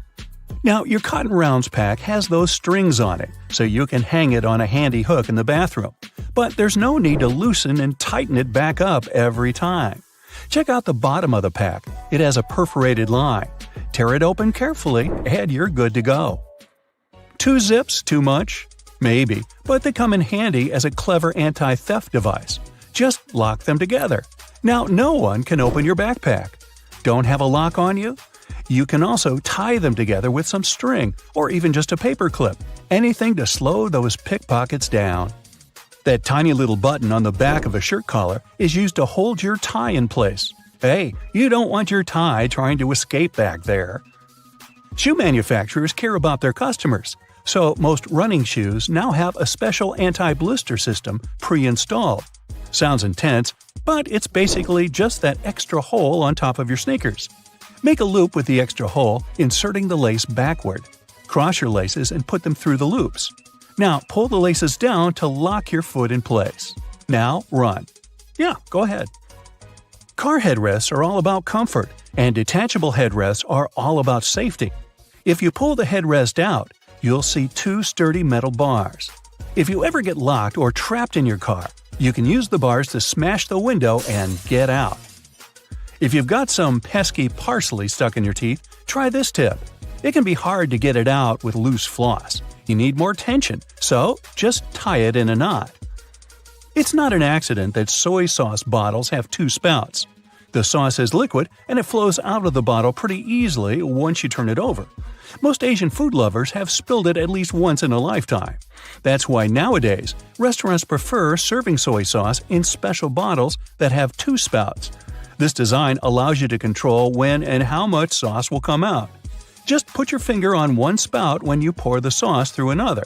If you press your finger tightly to the spout, the sauce will stop flowing, and if you remove your finger, it'll flow again. And don't forget to ask your server, "Hey, wasabi!" Alright. A hair straightener is an excellent tool, not only for treating your natural curls, but also for fixing crumpled money or documents. You can also use a regular iron for this purpose. Just make sure you don't turn on steaming mode, otherwise there's a risk of damaging the paper.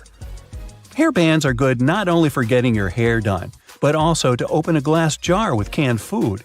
Your hands might slip on the tightly closed lid, and if you don't open the can from the first attempt, your palms tend to get sweaty, making the task virtually impossible.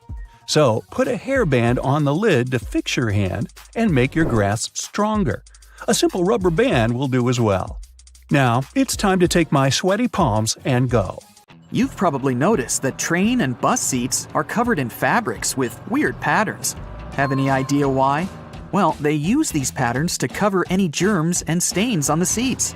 The brighter the color and the more patterned it is, the harder it will be for passengers to notice any stains and get grossed out.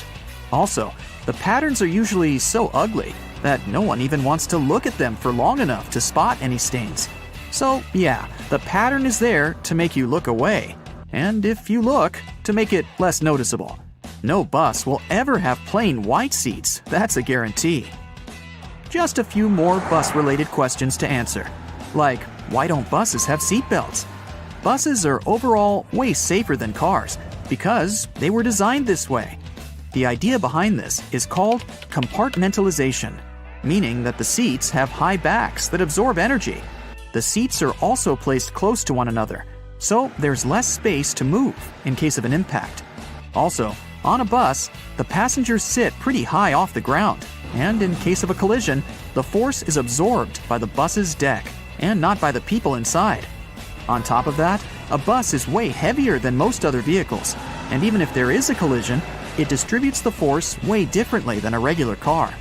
Due to its weight, a lot of force is absorbed, and bus passengers don't experience much crush force. So, small and light buses that can't distribute the force as well actually do require seatbelts. And we have to remember that buses drive slowly, which minimizes the risk of an accident overall. We all know that school buses are yellow, but why? It's for visibility reasons. Yellow is one of the most easily recognized colors, and for a human eye, yellow is even more visible than, say, red. So, school buses are yellow to make them more distinctive. Also, yellow is visible in the dark, in fog, and on a rainy day. Actually, the color of the bus isn't really a true yellow. It also has a hint of orange. This shade even has an official name, National School Bus Glossy Yellow. By the way, taxicabs are yellow for the same reason, to be more visible in any weather conditions. Also, buses have huge steering wheels, and I finally learned why. Buses are bigger than regular cars, and they're also way heavier, so it's harder to turn a bus around, and way more strength is required to do so than when you drive a car. A bigger steering wheel that has a bigger radius allows the driver to turn the vehicle more easily, and it requires less force than if the wheel were smaller. Trucks have big steering wheels for the same reason. But have you seen those stuffed toys that some trucks have attached in front of them? Turns out, it's just a way for truck drivers to customize their vehicles. It's like a mascot that speaks about the truck or the driver. It's also a way to communicate to the world that the truck driver isn't all scary and tough, but a soft and harmless person that you shouldn't be afraid of. At least, that's how some truck drivers explain it. In Asia, there's also a belief that road accidents are caused by ghosts, and hanging toys are a way to distract the ghosts from causing harm to the truck. Ever been on a road trip? If you're not the driver, all you have to do is just sit in one place and do basically nothing for hours. Doesn't sound like a hard task, but some people find it terribly exhausting. And because of this, they resent road trips. Why do they get so tired? Well, sitting in a car isn't like sitting in a chair. The brain doesn't relax. Instead, it controls everything that's going on, accounting for movements and making sure that you maintain the right posture. Your brain is constantly working, exchanging bits of information with your muscles, so your body is working. Some people get tired because of this. If you aren't doing much, it doesn't mean that your body isn't doing much. Train rides are way more tolerable because trains don't stop or change speeds as often as cars do.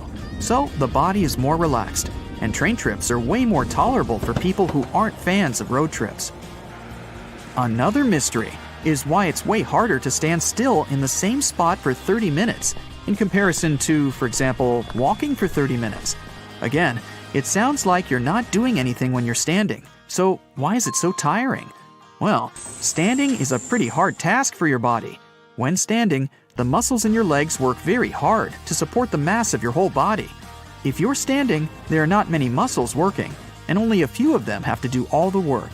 When walking, there are more muscles working at the same time, so it's easier. Also, when standing, both of your legs are working without stopping. But when walking, each of them gets a tiny break each time you step using the other leg.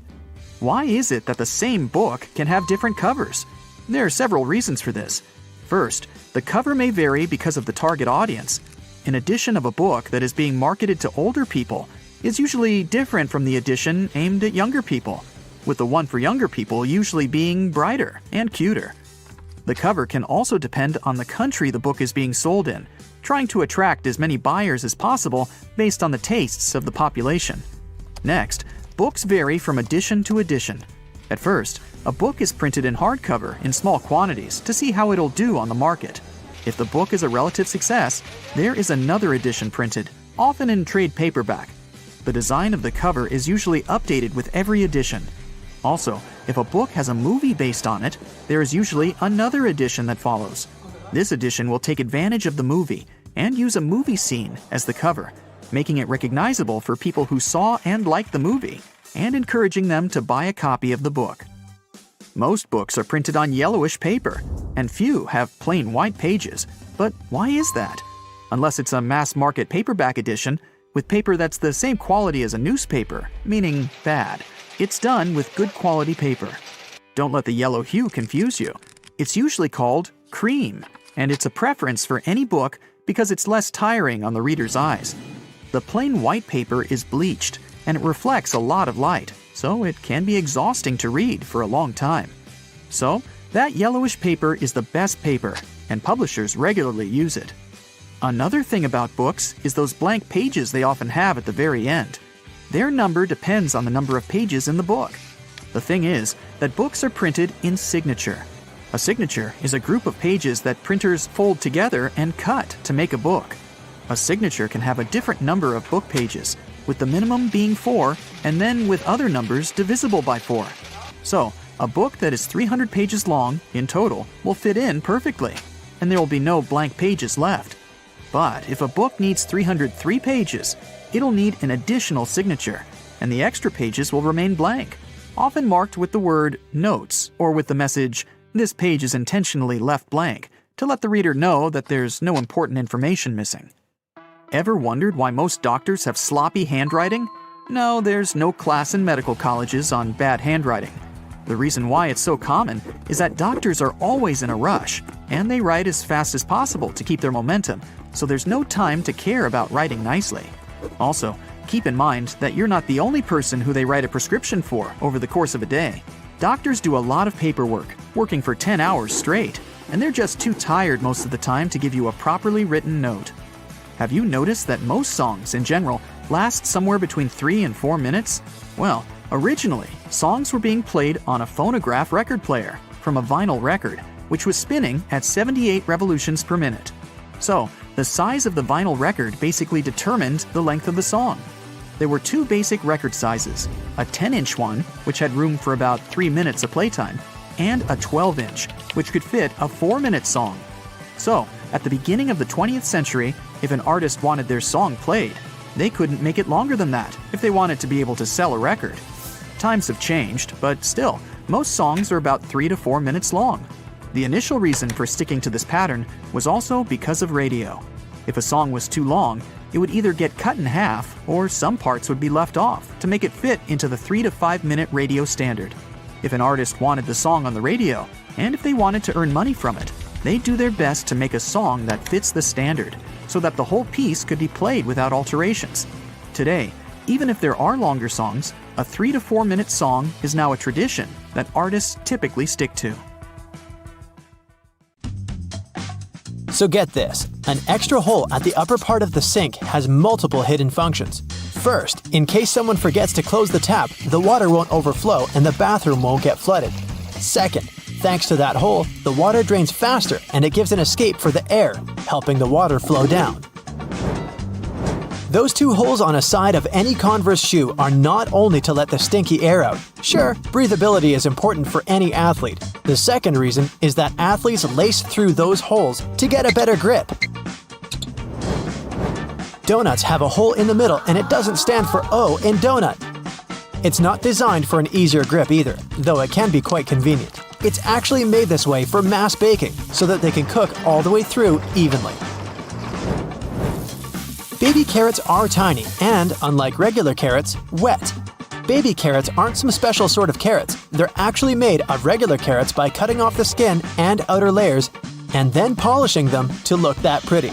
The problem is that they can't retain moisture.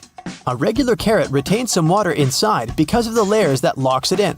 Once they're chopped out, baby carrots can dry out easily, so they usually sell them in bags with some water inside. Toy stores are filled with Beanie Baby plush toys, and a detail that is even more iconic than their huge eyes is their tags saying TY. That's a small manufacturing company not so many people have heard of.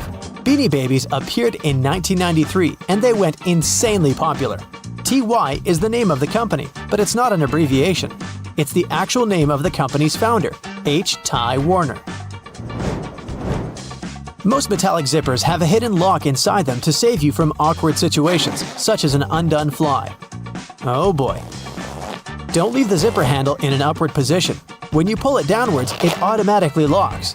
It's all thanks to those tiny grooves hidden underneath the handle. Almost any public toilet has a large gap between the floor and the door.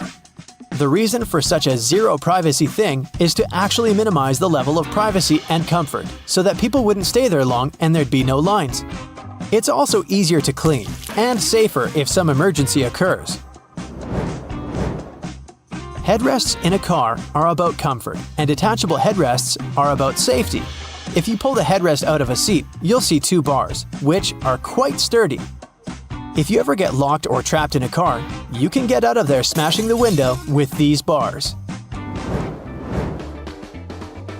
Many cups and mugs have little grooves on the bottom on purpose. They're designed for dishwashing machines. The grooves let the water flow and not spill over your feet when you take the cup out. Also, those grooves let the air flow, so the cup doesn't crack even if the tea is scalding. Almost all measuring tapes have a metal tip with a small slot on the end. You can use this slot to hang the tape on a nail or a screw to make measurements without anyone's help. Sometimes this tip has a row of sharp points along the edge on one side. That comes in handy when you want to leave a mark without using a pencil. Doorknobs are usually made of brass, bronze, and some other copper alloys for a reason. They have an antibacterial effect, so they stop microbes from spreading. They get rid of a range of harmful germs pretty fast, within a couple of hours. But don't forget to wash your hands anyway. Grocery carts have loops for a reason. You don't want to put your jacket in a cart next to potatoes and onions. Hang it on a loop. This little hook-like thing is there to help you better organize the space in your cart. The carts also have a super handy grid. Whenever the cart's full, you just need to lift the grid and attach the shopping basket for extra purchases, placing it in between the horizontal bar above the wheels and the hooks the grid has. A point in an ointment cap is there for a reason too. Most tubes are usually sealed with foil, and it's better to avoid opening it with fingers unless you're ready to say goodbye to your nails. A point easily opens even the most safely sealed tube. Silica gel can often be found in different things you buy, like bags, shoes, and many others. Don't throw it away. It's meant to absorb excess moisture, so anytime your shoes are a bit wet, just throw in a packet with silica gel. People used to co-live with rats, and these guys like gnawing on everything they see in their way, including paper. Still, rats weren't able to chew more than the space left on the margins. That black grate on a microwave isn't just some fancy decoration. It's called a Faraday shield, and it prevents the rays from escaping the microwave. It also speeds up the heating, so you can enjoy yesterday's leftovers faster. It may also block phone signals, so if you're tired of numerous calls, just put the phone into a microwave. But don't turn it on. All Tic Tac containers are designed to dispense one Tic Tac every time you open it. The lid has the same shape as the candy. Turn the container upside down, gently shake it, and open it slowly. You'll notice only one candy stuck between those lid grooves. So if you just open the container and shake it until 5 or even more candies fall into your mouth, it means you've been eating Tic Tacs wrong all this time. Those little holes in the airplane windows are designed to control the cabin pressure. They also protect the windows from fogging up as the temperatures drop and rise. By the way, the airplane window is round for a reason. This way, pressure is evenly distributed so it doesn't get deformed. Blue bristles on a toothbrush are actually an indicator that it's just about time to change the brush. As the bristles get in contact with water, the blue, or whatever other, pigment fades away, so the more you use it, the duller the color becomes. A triple handle on a jerry can is there to make it easier for 2 people to carry it and distribute the fuel evenly. Gas cans often have a second hole that actually needs to be uncapped too before you pour the gas. The air passage will prevent it from pouring out, so no more fuel waste. Jeans first appeared in 1873. They were invented by Jacob Davis and Levi Strauss. Davis was a tailor who was producing covers and tents, and Strauss was a businessman who, among other things, was selling cloth.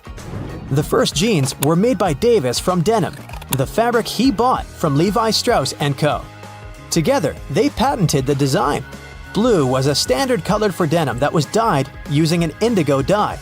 The blue color is a tradition that is still often followed today to replicate the original look of a pair of jeans. Jeans also have metal rivets, and they've been there from the very beginning. Jacob Davis, the man who made the first pair of jeans, added copper rivets to spots where pants were more likely to rip, flies, and pockets to make them stronger. Today, they have more of a decorative purpose since they're distinctive and traditional for jeans. Another special thing about jeans is those tiny pockets they have that seemingly serve no purpose. Well, maybe it's true now, but years ago, when many cowboys were wearing jeans, the pocket was made specifically to keep a pocket watch there. Also, back then, a pair of jeans had just 4 pockets. That tiny pocket, the watch pocket, 2 big pockets in front, and just 1 pocket on the back. Many zippers have the letters YKK engraved on them. It's an abbreviation that stands for the name of the company that can be translated as Yoshida Manufacturing Shareholding Company. This Japanese company is the largest zipper manufacturer in the world, so they put their initials on all the zippers they produce. That's around half of the zippers in the world. And that's why you see their zippers more often than any other zippers. Those little white golf balls have dimples all over them. It turns out they aren't there just randomly. At first, golfers were playing with a smooth ball. With time, the ball would get all punched and damaged, but also it would start to travel way further. The reason here is aerodynamics. Dimples allow the air to flow more smoothly around the ball, taking it further. So the idea was adopted and the balls got their dimples all around, allowing them to travel longer distances. Have you ever stopped to think about the thrilling secrets of day-to-day modern life on planet Earth? I'm talking about tiny windows in washing machines and little holes in airplane windows. If you haven't got a clue of what I'm talking about, tag along and allow yourself to be as surprised as I was when I found out. Remember the drawer at the bottom of your oven?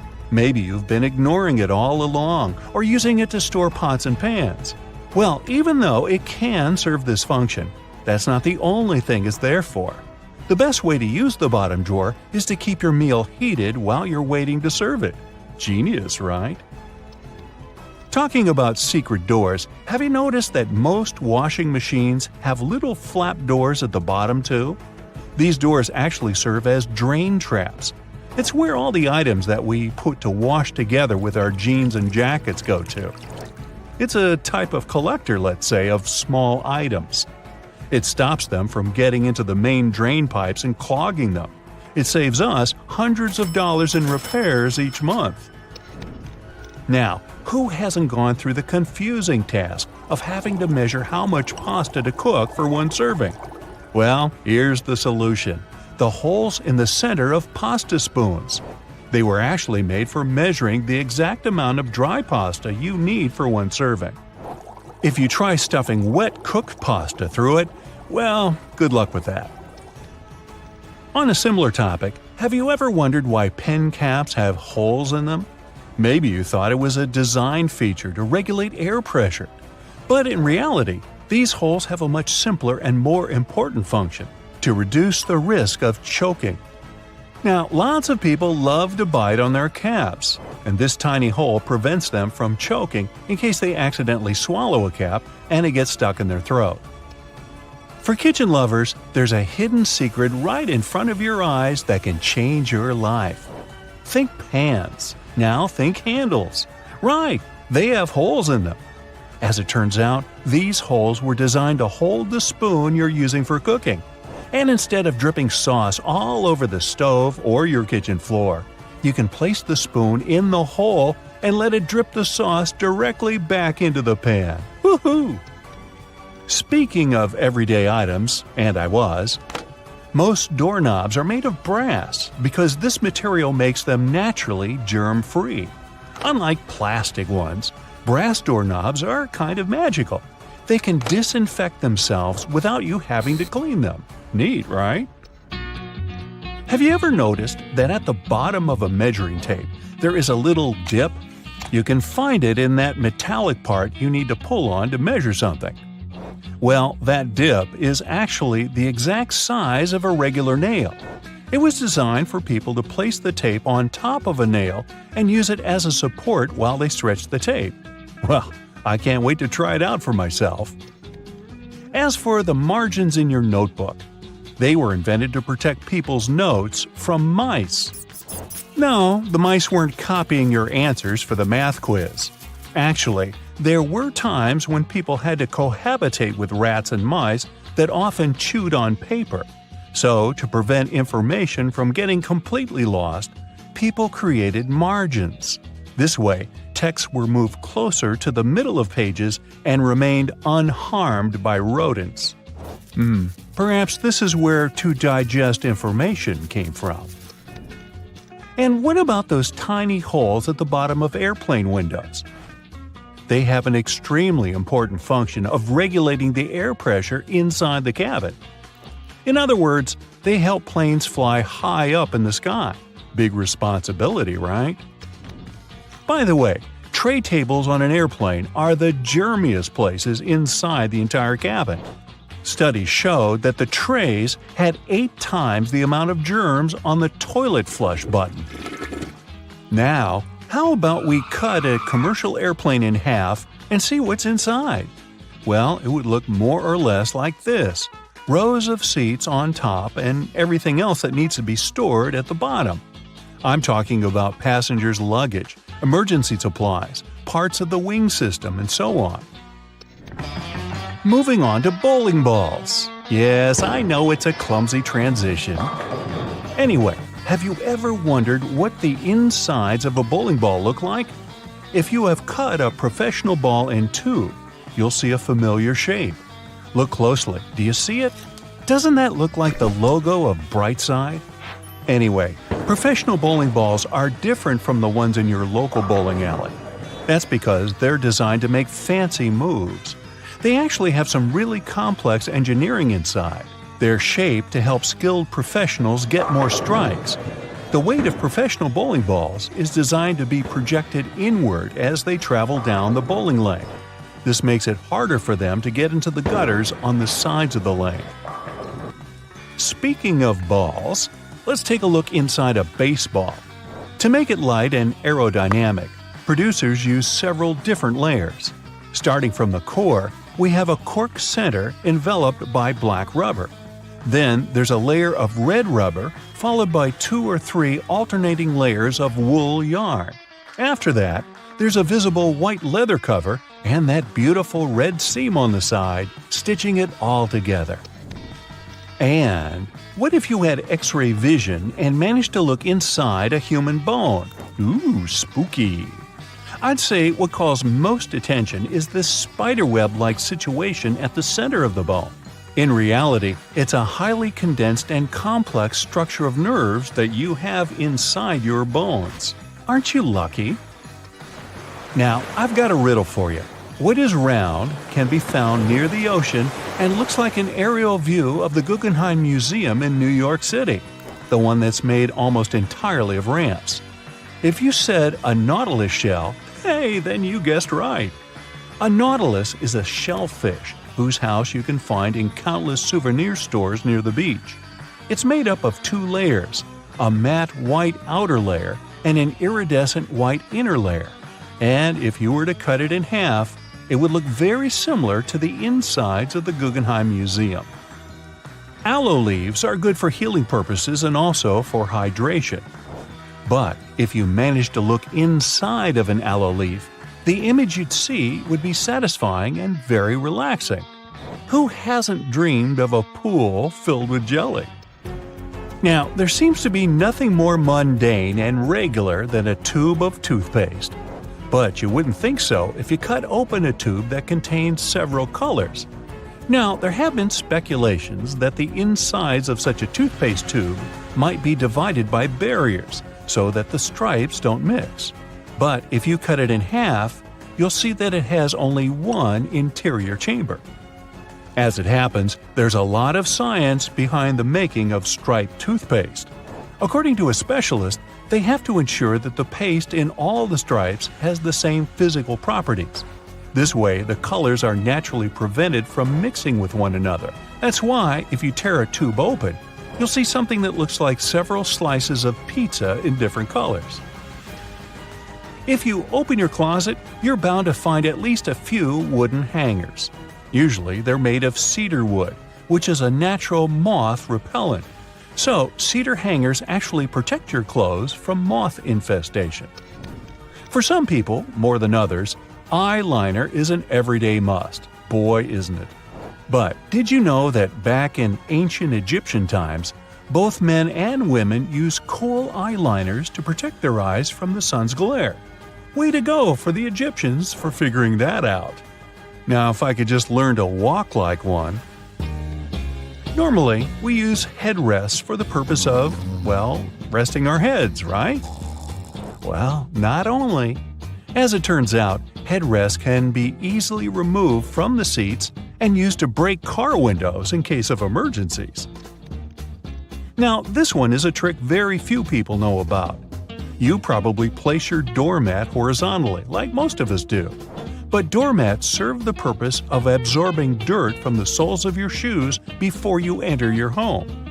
So, for this function to work as it's meant to, the best way to place a doormat is vertically. This way, you take more steps on the top of the doormat before entering your house. And last but not least, now I don't want to be accusatory here, but you have probably been vacuuming your house the wrong way, and I can prove it. Most people just vacuum floors and carpets in one direction or move the brush back and forth several times, thinking they've got all the dust out. But according to cleaning professionals, the best way to vacuum is in rows. First, you go forward with the brush until you arrive at the end of the row. Then, you fluff the carpet up and move back down along the same row, gathering the dust that wasn't collected in the first sweep. Talk about efficient cleaning. On the other hand, my idea of house cleaning is to sweep the room with a glance. Hey, I don't want to disturb that protective layer of dust. You know how they say, when in Rome, do as the Romans do? Meaning, in Rome, you need to make sure your goldfish has a deluxe bowl to live in. In Nigeria, don't you dare to bring your own wheelbarrow. And perish the thought of adding as much mayo as you want to your dish when you're in France. Yep, bans around the world may be surprising, to say the least. Number 1. You will never see a good old doorknob in Vancouver, Canada. Some time ago, the city changed its building code to require the use of cool and sleek door levers instead. This change is all about making buildings more accessible and easier to use. Not only new buildings are getting a new makeover, even Vancouver's historic City Hall had its fancy Art Deco doorknobs replaced with shiny gold levers. But it's not that you can't legally have it in your house. There isn't a team of doorknob police coming to your house to confiscate your knobs. You can keep them as long as you like. Number 2 comes with a GeoGuessr tip for y'all. If you see this chair in the picture, it means it's 100% not in Basel, Switzerland. It's called a monoblock chair, and it's special. You see, most objects give away clues about when and where they're from, like the shape of electrical outlets or the labels on your shampoo bottle. But the monoblock is context-free. Some people call them one of the world's most perfectly designed objects, while others say the homogeneous nature of the chair is disturbing and the real evil of globalization. But why is it banned in Basel? Turns out the authorities just want the city to be pretty, and the chair design isn't to their liking. Right, if you want to keep one in your backyard, feel free. But they've been a big no in public spaces since 2008. 3. If you were ever thinking of bringing a wheelbarrow to Nigeria, I've got some news for you. Don't even try. Should you need it for some reason during your stay in Nigeria, just buy one there when you arrive. The authorities won't let you bring your imported wheelbarrow across the border. Why?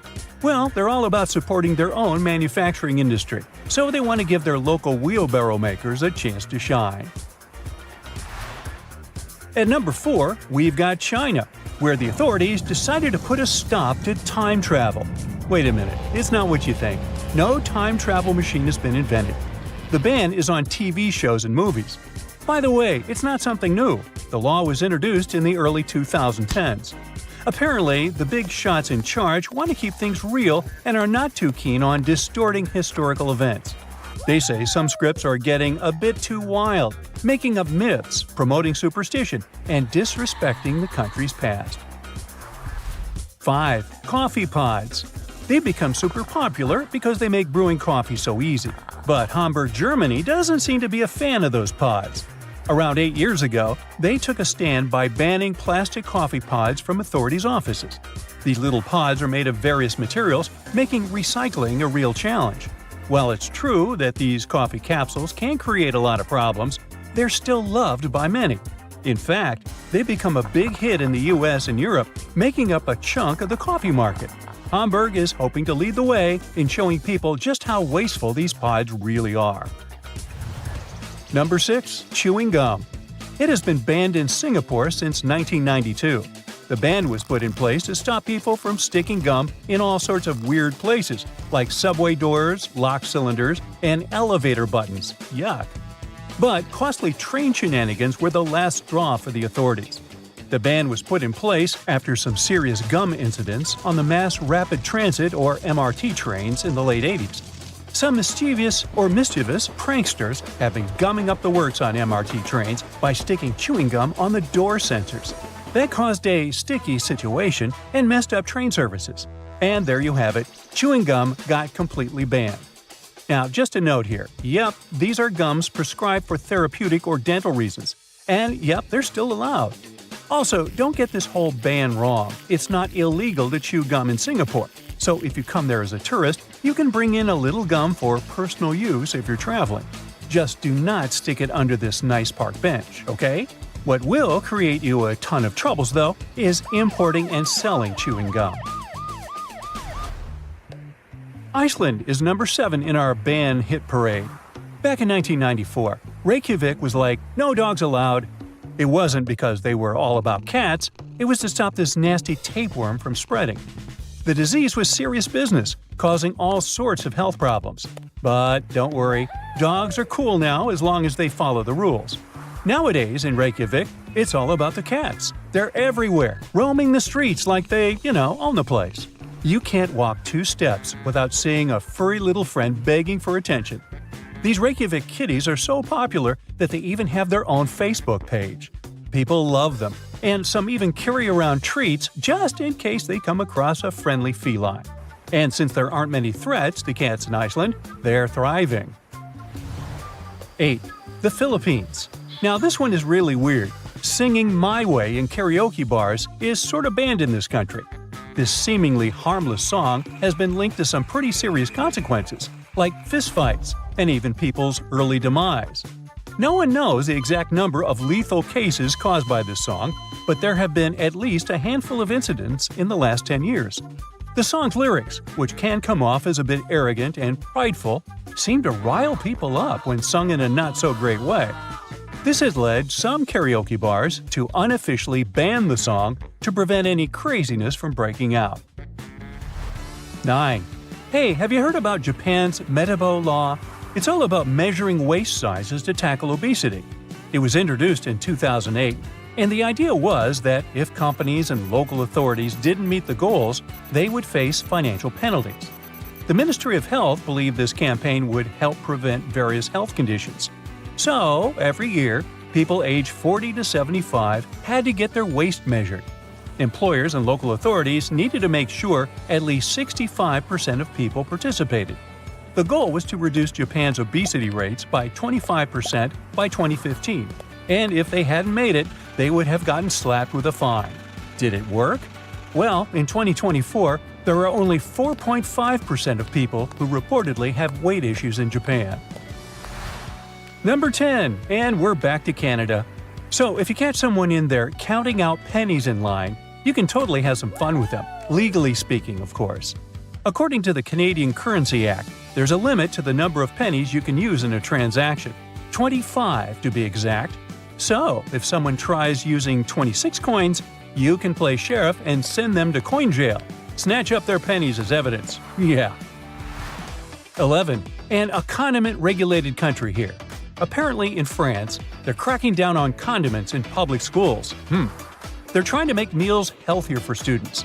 The rule is that you can't just go crazy with mayo, ketchup, and vinaigrette anymore. They have to be served according to the dish. Finally, Italy. In Rome, you can't keep your goldfish in a boring old glass bowl. Nope, that's considered cruel, because those little guys need their oxygen flow. Plus, if you keep them in a bowl for too long, they might go blind. Also, you can't give away goldfish as prizes. The law has a whole subsection about it. So if you're planning on bringing a goldfish home from your next trip to Rome, make sure you've got a fancy tank ready for them. And thank you for watching. Hey there! Quick question, what is the capital of Japan? If you said Tokyo, then you got it right. Tokyo is one of the most modern and colorful cities in Japan. But for over 1,000 years, Kyoto occupied that place. Yeah, I know, the names are similar, but while Tokyo is the futuristic center of Japan, Kyoto is one of the most traditional and historical cities in Japan. It's known as Japan's cultural capital. Let's play a game of Spot the Difference. Here are two photos. The first one is from Tokyo, and the second one is from Kyoto. Can you tell what is the main difference between both? Hold that thought for one more second. Here are two more pictures. The first one is from Asakusa, a neighborhood in Tokyo, while the second one is from Kyoto. What would you say is the main difference here? Well, you can probably guess where I'm headed. If you didn't figure it out, I'll spell it out for you. The main difference is in the colors. If you've ever had a chance to travel around a bit, you probably noticed how cities have certain color themes. Like Rome is terracotta, and Paris varies in tones of gray and sepia. Looking at these images, one can see that Tokyo is bright, electric, and looks even a bit chaotic. And Kyoto is monochromatic, and gives the impression of being calmer and more peaceful. It's fascinating to see that what causes this distinction between both cities has to do with a certain landscape law. You see, in 2007, Kyoto passed a new law prohibiting colorful street signs. The law also wanted to standardize overall constructions to make the city look more homogeneous. Since Kyoto was Japan's capital city for such an extended period of time, it was built using traditional feng shui architecture and principles. That's why so many of the buildings have that traditional Asian shape to them, the one with the curvy ceiling, like you see in the Mulan movie. Sure, this style is very far from what modern architects are doing today. If you take a look at Tokyo, you'd see glass skyscrapers rather than these old buildings. But that's all part of a bigger plan, set in motion by something called the Miyako Landscape Guidelines. The municipality's main argument to pass the law was that Kyoto was losing its unique landscape due to Japan's modernization. If Kyoto were to follow in Japan's footsteps and build humongous skyscrapers, citizens would lose their view of the three mountains that surround the city. And let's face it, nobody would want that to happen. Plus, it's nice that you can go to different cities in Japan and notice that they are unique in their own way.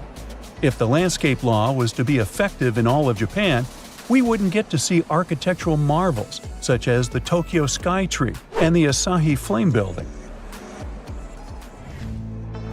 Now take a look at the Akihabara district in Tokyo. It is known as one of Japan's most modern neighborhoods. It's filled with top-notch technology at every corner. And yes, it's also filled with signs everywhere. If we compare it with Kyoto after the passing of the new law, the first thing that would have to go are the rooftop signs. Oh, and flashing and moving lights are also illegal there now. This Kyoto Starbucks also illustrates what I'm talking about. If you were strolling along the bucolic streets of Kyoto's countryside, searching for a place to get a cappuccino, you'd miss this coffee shop completely. I think we can agree that the traditional Starbucks logo was made to call attention, with that crowned siren-like creature supported by a very green background. In other places in Japan, it still looks like this. But in Kyoto, the brand went above and beyond to respect the new guidelines and produced this beautiful wooden logo and a little plaque that says this building has lattes. Yes, indeed. There are multiple examples like this. In Kyoto, the 7-Eleven doesn't have its traditional red, orange, and green stripes. Its logo was changed to black and white. You can think that's dull, but I think we can agree to disagree.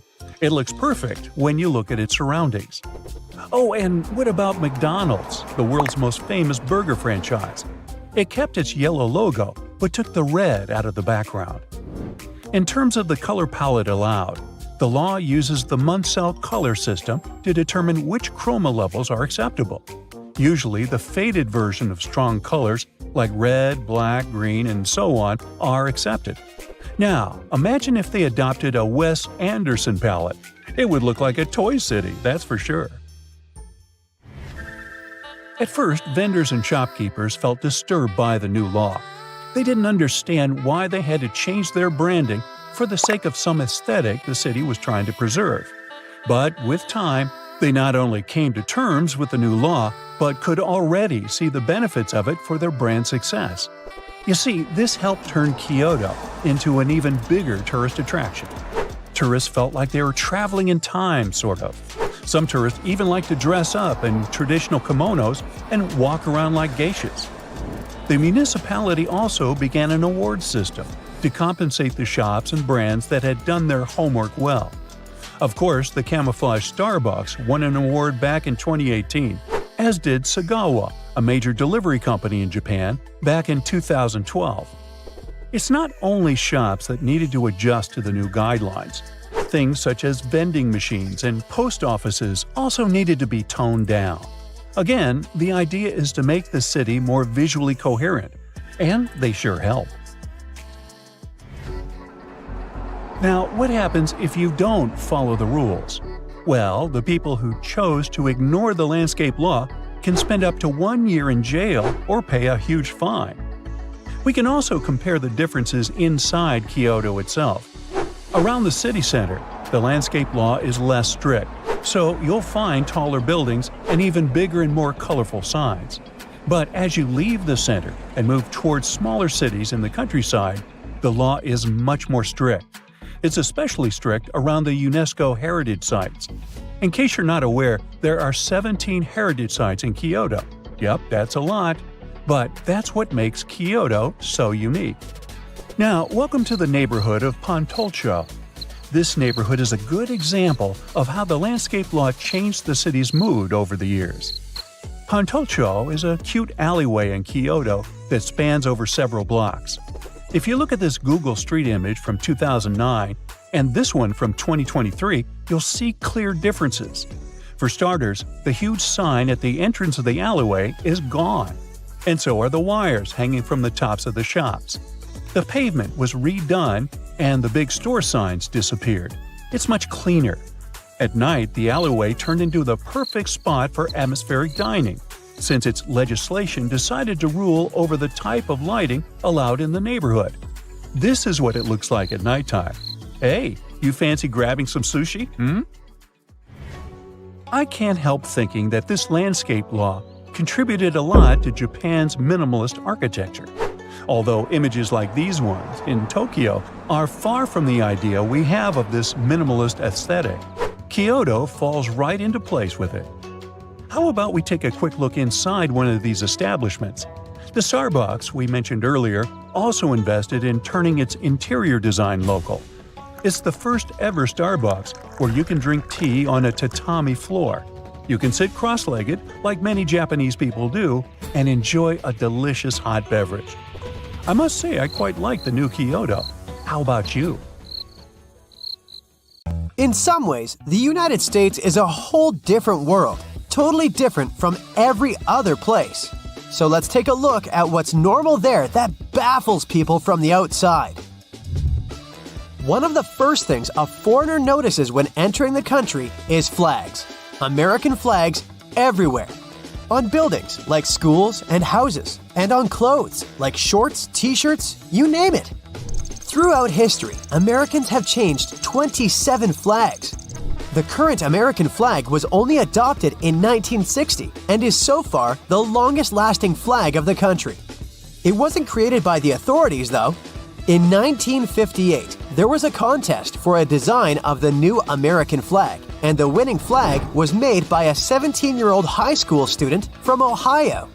The reason why Americans love their flag so much is national pride. But why not so many countries do the same? Well, some countries avoid displaying them for historical reasons. Other countries only raise the flag on special occasions to highlight the importance of the event. Still, some countries display their flag as often as Americans do. In Denmark, people are quite proud of their flag too. They decorate the winter holiday tree and birthday cakes with them, and you can always find stickers with Danish flags, red and white candles, and other goodies with the flag in a grocery store. People in Sweden are also very much into their flag and have flagpoles everywhere. Now, let's go to a restaurant, shall we? Many things there are very specific to the States. Like, for example, tons of ice in every drink. Turns out there is some history to this preference. America has always had a lot of ice as a resource, since New England's lakes and rivers have a lot of those during winter. Centuries ago, before refrigerators and other helpful cooling machines, that kind of cold resource was very valuable, and the States started exporting ice to other parts of the world. And also, of course, consuming it themselves. They started to put ice in their hot drinks, in contrast to the British, who were always drinking their beverages hot. The ice in the drinks has become an American thing, and it was also considered a rich person's drink. Yep, the ice would also show a person's status. Of course, with time, when refrigerators appeared, ice became available to everyone, and Americans started to add it to their drinks commonly. The habit remained, but also, ice drinks are very refreshing, which is especially important in the hot south of the country. But if you come from abroad and don't want your drink freezing cold, always specify it to the waiter. The next striking thing is the huge portions that are served, and there is a reason for that too. It wasn't always like this, but in the second half of the last century, due to pesticides and fertilizers, farmers started to be able to grow more food than they used to. The government caught on, subsidizing them to grow even more food. So, the amount of available food increased. Over time, companies started to increase the sizes of their portions. Why serve less food and get less money if you can serve a bit more and also charge more? That's good for business, and it's a win-win. Customers get more food for just a little bit more money. So, larger portions stuck. Okay, now we need to take a little toilet break. And, surprisingly, there are a lot of foreigners who find American toilets weird.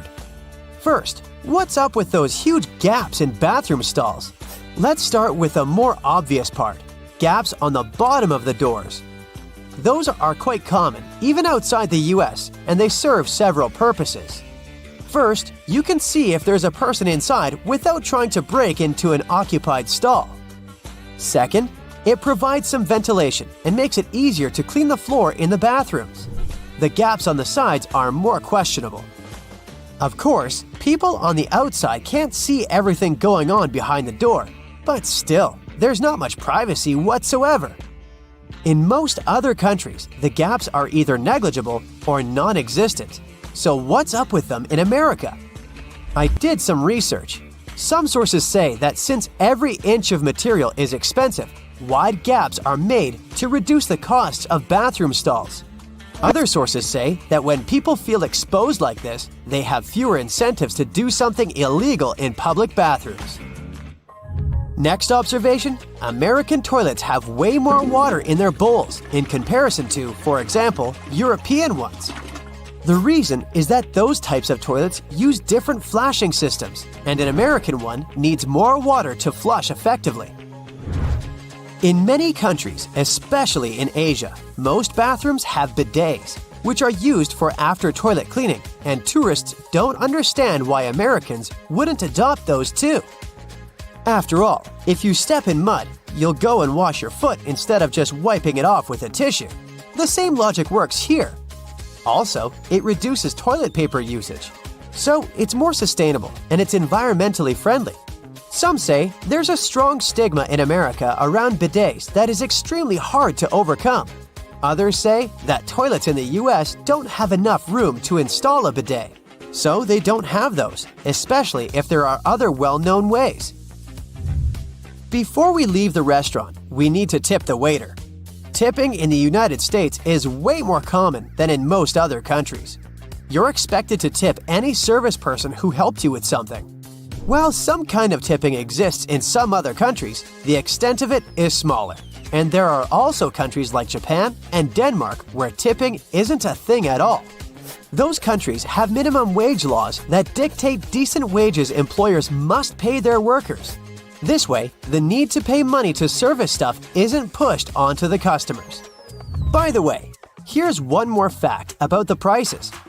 Probably the craziest thing in the States tourists have to adapt to are prices in stores. The tax isn't included into the displayed price and is added on top while checking out. So people who are short on money can't pre-calculate the price they will have to pay to make sure that they have enough money. But really, why is it so? The main reason behind such a weird policy is transparency. This way, taxpayers know how much tax they pay and can resist raising the tax rate in case it comes on the national agenda. Also, it allows buyers to compare the costs of products across states fairly, since tax rates may differ. So, if the tax isn't included, you compare the actual bread costs between Alabama and Alaska, for example. In some places in America, it's not very easy to get around unless you travel by car. In some regions, there's often no sidewalk taking you to the closest convenience store, or a crosswalk, allowing you to cross the road right in front of the store. The main reason for that is probably the fact that the United States is a big country with vast lands and everything is spread out. Neighborhoods can be scattered around, wide suburban territories quite far away from one another, so that's already far from being walking distance, and sidewalks aren't needed because, yes, no one's walking. Studies show that Spanish or Germans walk at least twice as much as Americans, but in those countries, everything is way closer. And last and not least, you guessed it, the imperial system. It's based on the human body. A foot is an average foot size of a person, so you might think it's quite intuitive for anyone. Well, no. Foreigners are incredibly confused with feet, inches, gallons, and Fahrenheits, and tend to convert it all to the familiar metric system. Well, in this sense, the British are even more confusing. Those guys use both imperial and metric systems. For height, it's mostly feet and inches, but for weight, kilograms. Great Britain used to have the imperial system, but later they were forced to switch to the metric system. So now they're using a combination, whatever helps to be more precise. When you first see this creature, It may seem to you that this is a flying sapphire. The blue-banded bee is as beautiful as this gem. These flying beetles have turquoise stripes instead of yellow. Their huge green eyes resemble emeralds. And their thin brown wings look like layers of cellophane with engraved patterns. Appearance is not the only thing that distinguishes them from ordinary bees. The blue-banded ones are singles. They don't move in swarms and don't live in large nests. These beetles like settling in small burrows in the soil or crevices in rocks. Another cool difference between our blue guys and ordinary bees is their unique way of pollination. Scientists call it buzz pollination. The blue bee sits on the flower, holds it tightly, and begins to shake the whole body. It creates a series of small, fast vibrations. This way, the bee also shakes the flower, quickly and gently. These movements make the pollen move out of the anther. Then the bee stops and collects all this pollen. Some scientists think these bees prefer pollinating purple flowers. This helps the blue bees blend in with the plant and remain unnoticed by enemies. But this theory hasn't been proved yet. The blue-banded bees mainly inhabit the territory of Australia. They are an important element in the agriculture of this country. These bees work with tomatoes, cranberries, eggplants, blueberries, kiwi, and chili peppers. Ordinary bees can't pollinate most of those plants, but their blue relatives can. On a global scale, more than 8% of plants in the world need to be pollinated through buzz pollination. That's why farmers love and protect blue-banded bees so much. Wasps and bees are very similar in appearance. Sometimes they can be difficult to tell apart, but their lifestyle is totally different. Bees are quiet beetles that spend all their time pollinating plants, collecting nectar from flowers, and making honey. We can say that bees are small, powerful trucks, but wasps are racing supercars. They are more aggressive, much faster, and more maneuverable in the air. Their stings are more painful. Yes, they can also carry pollen from one plant to another and feed on nectar, but their main mission is to control the population of insect pests, such as aphids and some species of caterpillars. According to some estimates, wasps manage to get rid of more than 14,000 tons of insects in the UK alone during one summer. Imagine how much they do all over the world. Wasps are dangerous beetles, but among them, there is one kind that is distinguished by its peaceful nature and lifestyle. This is the mud dauber wasp. It also has a black and yellow coloring, but it looks more elegant. A swarm of regular wasps is controlled by the queen, but mud daubers are solitary creatures. They build a small nest of mud in which they live with their children. A mud dauber will bite only if it's in danger. Unlike other wasps, these insects only use their venom to paralyze spiders, flies, and caterpillars. Then, they bring them to their nest to feed their children. So don't be surprised if you see a large horde of paralyzed spiders inside the nest. There can be more than 500 bugs in one nest. When little wasps hatch from eggs, they immediately begin their feast. The most unfriendly wasp species is the hornet. They are also wasps, but bigger, angrier, and with an even more painful bite. Its bite is one of the most dangerous among all insects. This critter can grow to be the size of a thumb. That's 3 times as large as a regular bee. Hornets attack in a huge swarm and pose a great danger to any animal. To fight them, people wear thick protective suits that resemble spacesuits. But the worst thing is that hornets invade hives and reduce the bee population. This can lead to a catastrophe on a planetary scale, since bees pollinate more than half of all fruits, vegetables, grains, and nuts in the world. Look at this big buzzing bumblebee. There's something wrong with it. It lands on a flower. And wait a minute. This is not a bumblebee at all. It's some kind of green-orange beautiful beetle. Oh, now it takes off and looks like a bumblebee again. Meet the pellucid hawk moth. Thanks to its color and transparent wings, it creates the illusion of a bumblebee. The wings of most insects serve for thermoregulation. They warm their body. Other insects have wings that help them fight enemies. A butterfly manages to look like a large creature, thanks to the pattern on its wings. Some insects communicate using vibrations created by their wings. Colored wings have many different purposes, but the pellucid hawk moth has transparent wings, and their main function is to avoid reflecting sunlight. These fast-moving transparent wings practically don't shine in the light and tone down the color of the beetle. Thanks to this, when the moth is flying, other insects perceive it as a bumblebee and are afraid to attack it. These bumblebee copycats are found in Africa, India, Southeast Asia, and Australia. At the beginning of life, they are bright green caterpillars that feed on coffee and pomegranate leaves. From afar, it may seem that a hamster is sitting on the trunk of a tree, but this is actually the southern flannel moth. It's large and covered with thick fur. Don't try and pet it if you don't want to go to a hospital. There are many poisonous thorns hidden inside this fur coat. Even a light prick can make you experience lots of unpleasant sensations. Other insects that pretend to be bees and wasps are hoverflies. They look like wasps, fly like wasps, and imitate a wasp's sting. But their coolest ability is copying bee buzzing. In reality, though, hoverflies are fragile, harmless creatures. Their ability to transform into bees is essential for their survival, and it works great. Many animals and insects are afraid to approach these skillful actors. But in the entire animal world, lyrebirds get the title of the most talented imitators. These small birds, with large, beautiful tails resembling a lyre, live in Australia. Imagine getting lost in a forest far away from a big city. Suddenly, you hear the sound of a chainsaw. You don't see people, but the sound is getting closer. Then you hear the clicking of a camera shutter. But there are no people with cameras around. Lyrebirds create all these sounds. Thanks to all the complex muscles of their syrinx, they can mimic the sound of almost anything.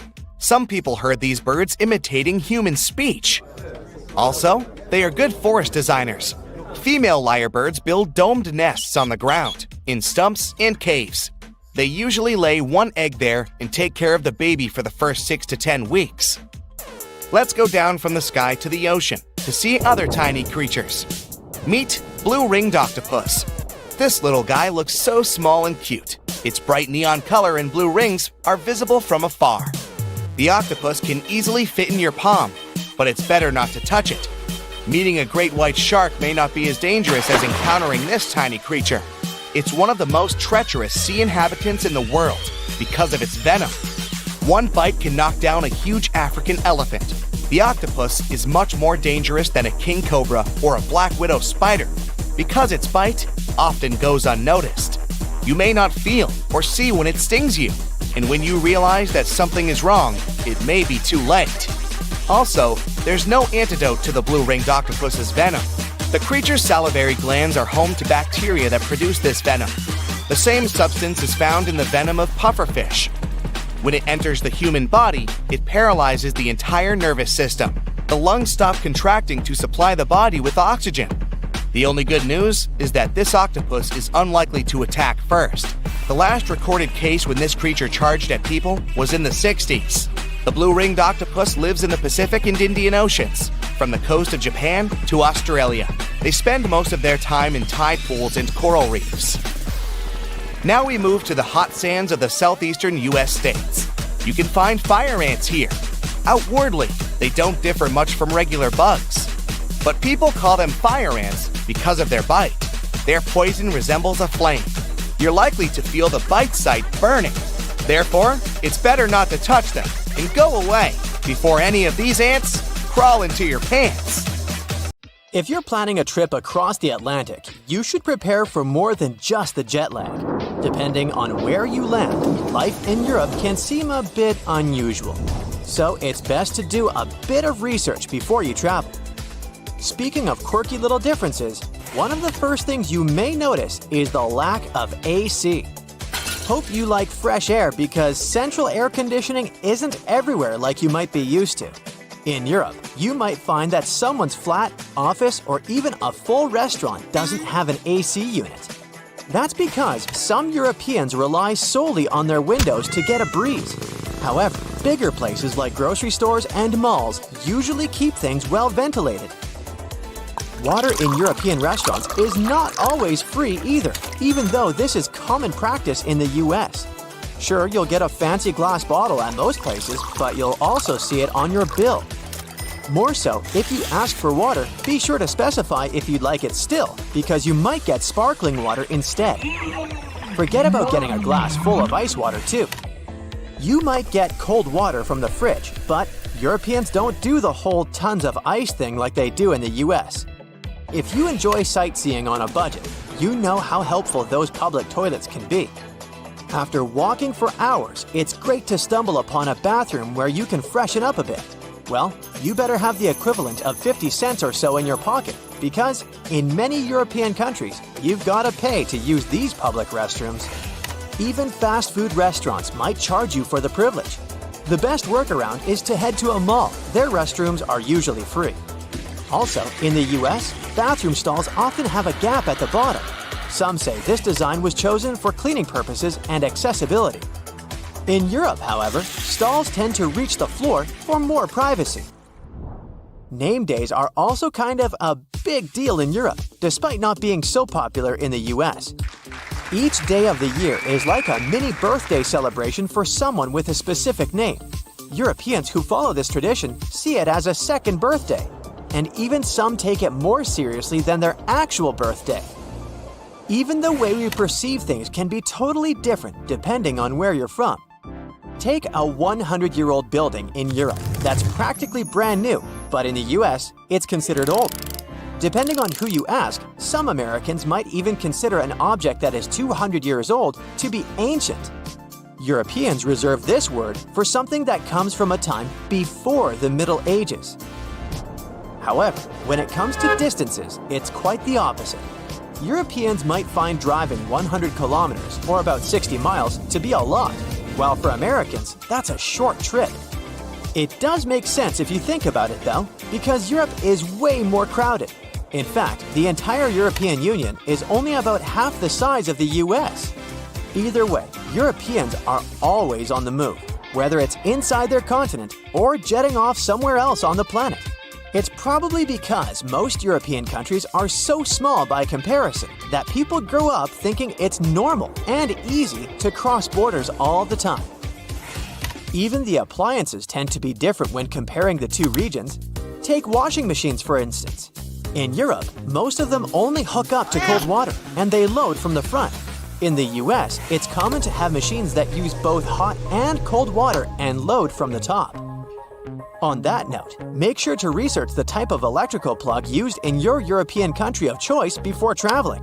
You might find you'll need special adapters to be able to use your phone charger or curling iron while on holiday. Thankfully, most hotels are prepared for these issues and can offer adapters on demand, free of charge. Fridges might seem a bit different too.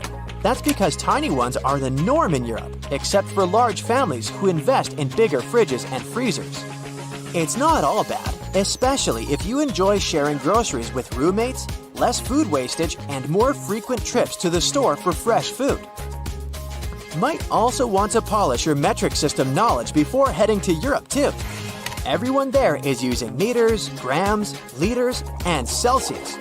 Sure, people in the US might learn the metric system in school, but they stick to the other system for their everyday lives, with yards, miles, pounds, and Fahrenheit. Make sure you also double-check dates and times before making any reservations. Europeans write their dates like day, month, year, while Americans flip it to month, day, year. Also, in the US, the week usually begins on Sunday and wraps up on Saturday. But in Europe, it starts on Monday and ends on Sunday. Be on the lookout for the different time format too. In some countries, if someone says it's 14, that translates to 2 o'clock in the afternoon. Even advertising might seem a bit different when you first land in Europe. In the US, you might see people wandering around in inflatable costumes on the street to promote local business, but that's a rare sight in Europe. Also, those massive billboard signs you often see along American highways aren't available in most European countries. They're usually against the law because it's believed that drivers should be focused more on the road ahead. And such advertising techniques can be too distracting. Moving on to street names and shopping hours. In North America, especially the USA, it's common to name streets with numbers, like 5th Avenue or 16th Street. But if you head over to Europe, you'll find that streets usually have actual names. In some really rural spots in Europe, you might even stumble upon roads with no names at all. In Europe, there's also a cool tradition of naming roads that connect cities after the city they lead to. Shopping hours in Europe can be a bit confusing too, at times even frustrating. You've probably heard of the siesta in Spain, with some Mediterranean countries having similar customs. It's when shops and businesses take a little afternoon break. Smaller venues in European cities might close up for lunch breaks or have shorter hours on weekends. Some might even stay shut altogether on specific days. It's best to check out the local schedule if you're planning some retail therapy while traveling in Europe. Those shopping hours can really affect your plans and how easily you can get your hands on the stuff you need. While Americans tend to smile more, even to strangers, it can seem a bit unusual to people from other countries. There's a reason behind it though. You see, over the years, the US became this melting pot with people coming in from all over the globe. Being friendly and agreeable became crucial to bridge the gaps created by different cultures and languages. Sometimes it's more helpful to be nice than to be brutally honest. TV watching preferences can also seem different in Europe. Take Norway, for example, where you'll find this cool concept called slow TV. You know how we sometimes zone out in front of a show for hours? Well, Norwegians have turned that into a national sport, if you'd like. Think of it as the visual equivalent of background music. None of us get glued to the screen watching hours of wood burning or knitting marathons. But you might want to check it out when you need some background entertainment that doesn't demand your full attention. Speaking of taking things slow, you might have also heard about a concept called hygge. It's this whole way of life up in the Nordic European countries. Some think these life principles could be the secret to happiness. It's about creating a life that's free from annoying or overwhelming stuff. It's also about prioritizing your relationships and striving to always have a positive attitude. Now, doctors recommend risking your life at least twice a day. I mean, brushing your teeth at least twice a day. But you see, the seemingly harmless toothpaste that peacefully chills on every American counter poses a life-threatening danger because of one not-so-harmless ingredient, sodium fluoride. Now, don't get me wrong, not every toothpaste out there contains it, but most of them still do. But don't rush to the bathroom to trash your tube. If you swallow a tiny pea-sized glob, it isn't fatal. I'm talking about larger quantities. A toothpaste tube has only 0.15% fluoride. To send you running to the hills, you must consume around 8 tubes one by one, so technically, toothpaste is totally safe. Let's go and look for more dangers at your place, shall we? Personally, I don't have this one, but if you happen to have a CFL light bulb, you gotta be extremely cautious with it. The thing is, many of those bulbs are made with mercury.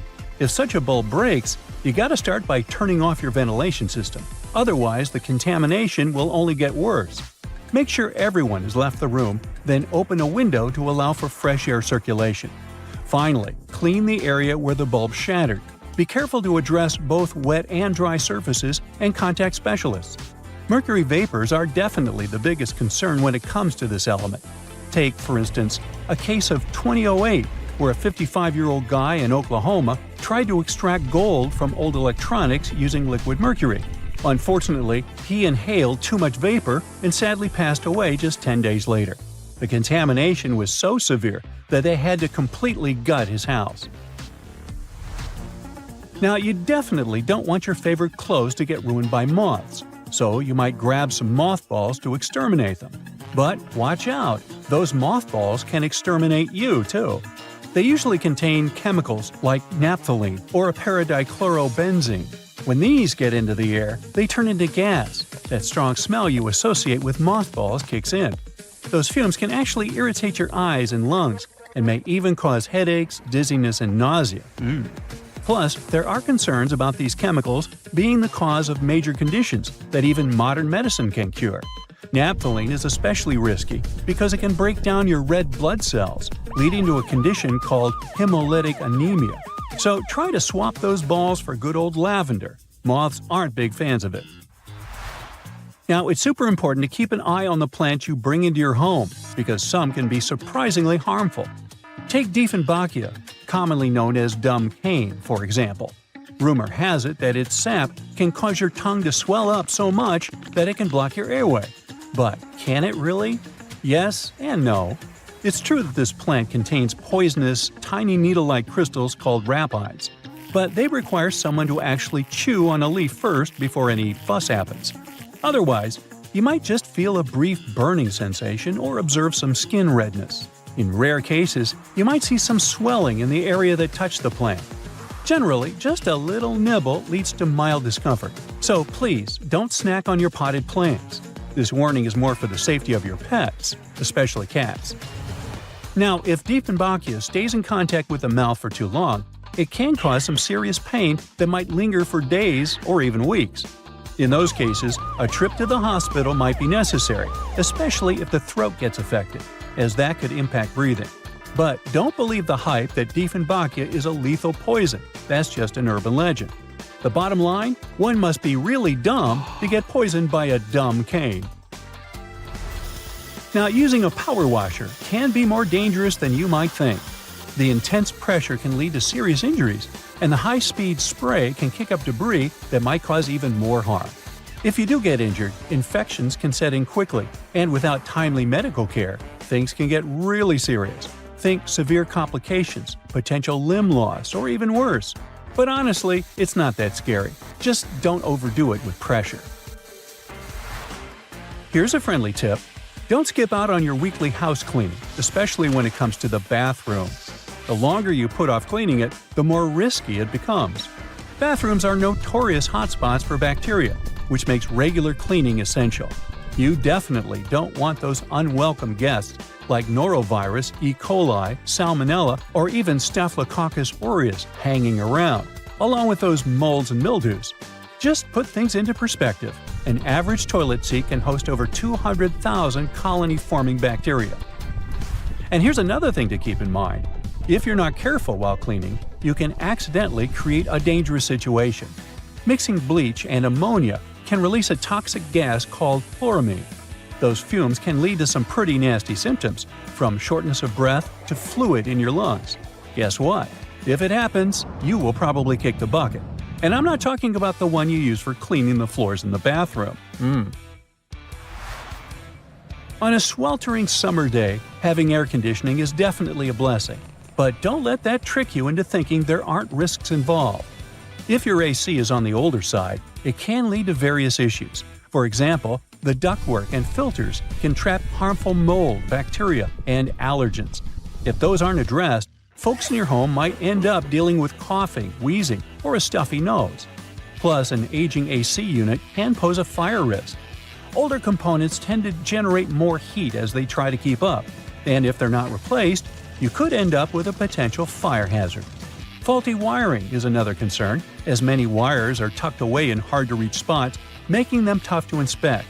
So, if you have an older AC, it's a smart move to have it cleaned properly and ensure that its parts and wiring are up to date to avoid any fire risks. Snuggling under a cozy electric blanket when the weather turns chilly sounds like a dream. But if electric blankets get too hot, they might lead to burns. This risk is particularly significant with older models that don't have an automatic shutoff feature. So the best way to use such a blanket is to warm up your bed and then turn it off before you crawl in. There's also the concern of heat stroke, linked to the use of an electric blanket. Once, 2 people were discovered unresponsive in their beds beneath electric blankets. The first person's body temperature reached an alarming 106.2 degrees Fahrenheit, while the second person's temperature was 105.8 degrees Fahrenheit. So while these blankets offer comfort, it's crucial to use them wisely. Just a quick heads up about windshield washer fluid. It contains methanol, which can really pack a punch. If ingested, it can cause everything from dizziness and headaches to severe poisoning. Make sure to store it safely and keep it in the original container. Never transfer it to unmarked bottles. It can easily be confused with water and other harmless liquids, and that's a big no-no. Methanol is super toxic. For a grown-up, 2 to 8 ounces can do the trick. You know what I mean. The windshield washer fluid you dump into your car usually has about 30 to 50% methanol in it, but the concentrated versions? They can pack a serious punch with 90 to 100% methanol. Just remember, these products need to be diluted with water before you use them. The last everyday thing on our list does seem to be a great buddy of ours, especially if located in the bathroom. But although air fresheners can give your home a pleasant scent, many of them release volatile organic compounds that can build up over time and may pose serious health risks, including neurological issues and incurable conditions. I suggest, if you were to ask me, you play it safe and think about opting for natural alternatives or enhancing your home's ventilation instead. Got that? Good. Trains used to make people mad. During the Victorian era, there was this rumor that the swaying motion of train carriages made passengers, especially men, go a bit crazy, leading to some strange and dangerous behavior.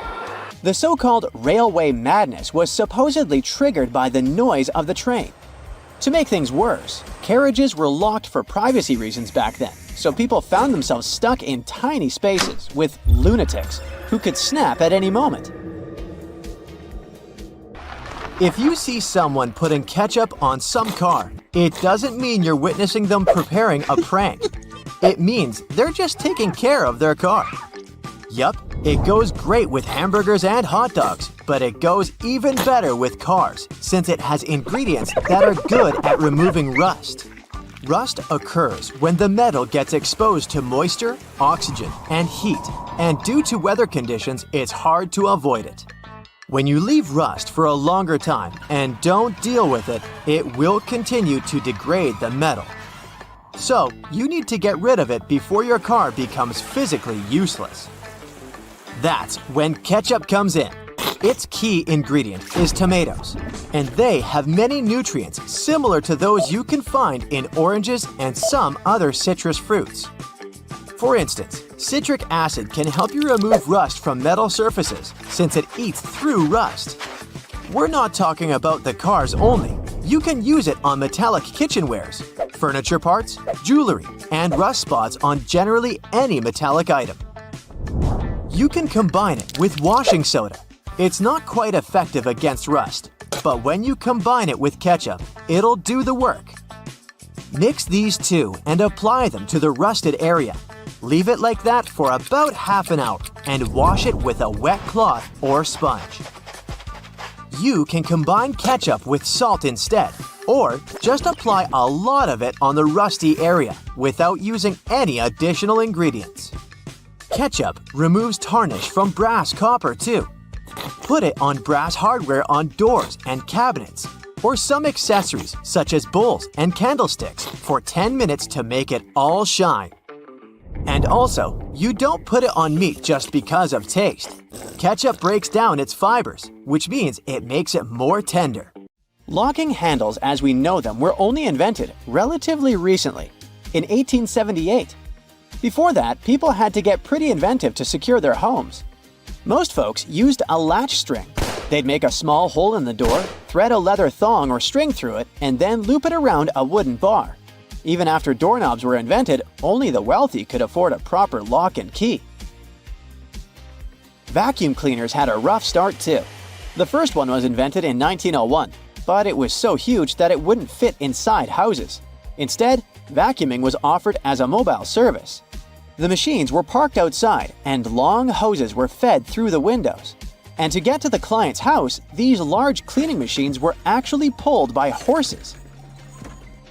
Back in the day, animals even used to pull strollers. Yep, with kids inside. The stroller was first developed in 1733 for the daughters and sons of a British nobleman who might have been a bit too lazy to walk with them every day. So, the first model was basically a shell-shaped basket on wheels that could be pulled by a goat or a small pony. This small chariot was cute, but probably not the safest way to get around.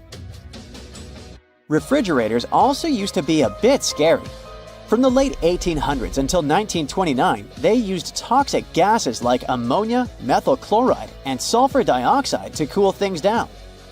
People were so concerned about gas leaks that they began leaving their refrigerators in the backyard instead of keeping them in the kitchen. This danger even inspired Albert Einstein to create a new model. In 1926, Einstein and his former student Leo Szilard invented a refrigerator with no moving parts, using safer, environmentally friendly gases to reduce the risk of toxic leaks. But it had one problem. Einstein's refrigerator was less efficient than existing appliances, so it wasn't commercially appealing. If you ever find yourself casually wandering in the forests of Estonia, don't freak out if you see some giant megaphones. These wooden acoustic giants were set 3 hours away from the country's capital by interior architecture students. That's way cooler than the hamster roller coaster I once built for a science fair, I have to admit. More than half of Estonia is covered by woods, and they're pretty proud of this natural wealth. So it's not the first art project of this kind, and there was a winding, elevated pathway and a faceted woodland cabin. The idea of the megaphones is to crank up the natural sounds of a forest and also to serve as a rest spot for hikers. These wooden beauties are large enough to host several people. And hey, if you walk this far into the woodland, you'll be thankful for this. The students were given a task to invent some concepts of a forest library. They built the megaphones off-site and brought them to their permanent spots. They're set in such a way that sounds from 3 directions meet in the center and create a cool, natural surround sound effect. Thankfully, kitchen supplies, including our beloved grills, have come a long way. Back in the 1950s, a metalworker named George Stephen had a brilliant idea while trying to create the perfect steak. Frustrated with flare-ups and uneven cooking, he decided to cut an old ocean buoy in half. This allowed him to control the airflow better. And that's how the Weber Kettle Grill was born, changing backyard barbecues forever. Have you ever used a public bathroom in the summer in your shorts and sandals and got splashed? It happens to the best of us, so no worries. If only there was some solution to this problem. Perhaps a urinal with a small hole so no liquid goes where it shouldn't. Looks pretty yucky and painful to me. An assistant professor at the University of Waterloo, Zhao Pen, and his colleagues came up with a way better solution for this sensitive issue. Their designs were inspired by physics and dogs. When a stream of liquid moves on a solid surface at a shallow angle, the splash is reduced, and the smaller the angle, the fewer splashes you'll see. You can even minimize them to a 0. And when dogs do their business, they lift their hind legs and do it on the vertical surface of a tree or a wall. I don't know if they actually care about it, but this does reduce the splash. Good job, Pluto. Talking about that, here's a fun challenge for your next family gathering. Ask everyone to fold a piece of paper in half, then in half again, and keep going for a total of 7 folds. Spoiler alert, they probably won't succeed. That's because each fold makes the paper thicker and thicker. In fact, if you had a huge sheet of paper and folded it in half 50 times, it would end up being about 62 million miles thick, which is about 2/3 of the way from Earth to the Sun. So yeah, it's impossible. The current record is held by a high school student named Brittany Gallivan, who managed to fold a single piece of paper in half 12 times, and it was a tissue paper. The USB symbol, looking like a trident, has always sparked multiple speculations about its origin. One popular idea is that it represents Neptune's trident and symbolizes power and adaptability. But there's also a little bit less exciting theory.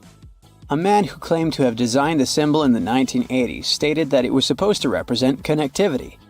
The large circle symbolizes a computer, while the attached shapes, the circle, the triangle, and square, stand for different outputs. Look closely at a tram's overhead lines, and you'll see that its contact wires zigzag back and forth instead of going in a straight line. That's because all trams have pantographs attached to their roofs. The upper part of the pantograph is gradually worn down by the overhead wire and eventually needs to be replaced. To wear it down evenly, the wire is not installed strictly along the tram's path, but in zigzag patterns. As the tram moves, the pantograph slides along the wire, and it wears down evenly. Those cone-shaped water cooler cups? Their shape is intentionally designed to prevent users from setting the cups down. This allows employees to minimize the risk of spilling water on their desks around various electronic devices. Plus, less material is used to produce cone-shaped cups, which makes the process less wasteful and more cost-effective. It also kinda supports sustainability by encouraging people to drink their water quickly and dispose of their cups immediately after. You're probably wearing a YKK product right now. I mean, go check the zipper on your jeans. Yep, that's it. YKK stands for Yoshida Kogyo Kabushiki Kaisha, a Japanese company that makes roughly half of all the zippers in the world, producing over 7 billion zippers each year. Originally called hookless fasteners, they became known as zippers after a pair of rubber boots that could be fastened with a single zip became popular in 1923. The name stuck because of the high-pitched zip sound they make when used. Despite a popular myth, household batteries don't actually contain liquid, and if you accidentally cut them open, no toxic liquid will spill. Most of them are dry cell batteries, which are made of electrochemical cells. Those convert chemical energy into electrical energy. Larger batteries often house numerous small cells within them too. Even Tesla vehicle batteries consist of multiple small cells. When combined, they easily provide the necessary voltage. Did you know that nail polish used to be a status symbol? In ancient Egypt, queens like Nefertiti and Cleopatra were famous for their red nails, while lower-ranking citizens were only allowed to wear pale shades. You'll probably agree that there's no better snack than a pack of chips. Some are flat, others have ridges. Is it just aesthetics? Not really. The main purpose of those lines on some kinds of chips is to help with the distribution of spices and seasonings. In other words, all those substances that make your chips taste like cheese are mostly stored inside the lines. Plus, the lines make chips crunchier. This item here was also popular in ancient Egypt. What looks like a weird bench was actually a weird type of pillow. Back then, headrests were made from materials like wood, ceramic, and stone. Unlike our comfy pillows today, those ancient ones were used to protect people's hairstyles. That way, their hairdos stayed neat, even though they had a very uncomfortable night. If you've left a pot on the stove and your food burned, once again, take ketchup. Its acids will ease all the scrubbing and help you with grease. Just leave it over the night and you'll be able to wash the pot more easily. Or keep those small packages of ketchup we all end up having from fast food orders in the freezer. The ketchup won't be as hard as an ice cube as it freezes. So it will be good for soothing insect bites or similar things. For 8 centuries, forks were considered cursed and nearly forbidden in the West. The first models were used by the elite in the Middle East and the Byzantine Empire, and they made their way to the West in 1004. Thanks to a noblewoman named Maria Agrippina. People were pretty shocked by it, to say the least. So when she passed away just 2 years later, everyone blamed the fork, thinking it was some kind of divine punishment. By the way, its name comes from the Latin word furca, which means pitchfork. Next on our list is Nike's iconic moon shoe, but I'm talking about the unique pattern of its sole. Back in the 1970s, Nike co-founder Bill Bowerman was making waffles for breakfast with his wife when he had a sudden idea to pour a plastic material called polyurethane into the waffle iron. The machine was ruined, of course, but I guess it was worth it since that's how the first Nike waffle trainer was born. I mean, its sole. That clear fluid in gel pens is called the ink follower or stopper fluid. The gel in such pens contains pigment particles dissolved in a polymer solution. The main task of the stopper fluid is to be a barrier to prevent the gel from evaporating or leaking out. Without this transparent fluid, your gel pen wouldn't function. The fluid always stays in one position and doesn't get dissolved with the gel. Neither does it move backwards or flow out of the pen. Let's move on to another favorite snack, popcorn. These days, cinema and popcorn go hand in hand, but it wasn't always this way. In the 1920s and 1930s, movie theater owners were hesitant to allow snacks in their theaters. They were worried about the mess and the crunching noises interfering with movies. Plus, popcorn used to cost only 5 to 10 cents, so they didn't see any financial benefit. But savvy street vendors saw a big chance. So they got their own popcorn machines and started selling them outside theaters. That's why popcorn probably became the original clandestine movie snack, and theater staff would even have to check if people were hiding bags of it in their coats. Have you ever helped your friends move into a new apartment in a building without an elevator? Then you're gonna love this one. Houses in Amsterdam have hooks on top. This is a medieval invention for pulling stuff up the houses. The simple tech consisting of a wheel and a rope still functions now, centuries later. Why not just use the stairs? Well, if you get inside one of those narrow Amsterdam buildings, you'll see there's hardly enough room to comfortably ascend, and you can forget about even trying to pull a table on top. Back in the medieval ages, pretty much like now, only rich people could afford housing around the canals in the best parts of the city. Those people were mostly traders and used the canals for their business. They stored goods in the same houses they lived in, and with regular floods, they had to find a way to keep the goods dry. And that's why they needed to invent something to lift furniture, goods, boxes, instruments, and food on the upper floors and pull it in through fully open, wide windows. The lifting tech is one of the reasons the houses in Amsterdam are leaning forward.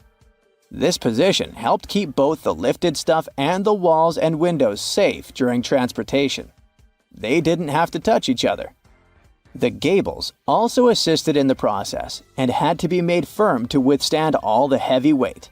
And in case you're wondering what gables are, they're sections of wall between the edges of a dual-pitched roof, typical for Amsterdam.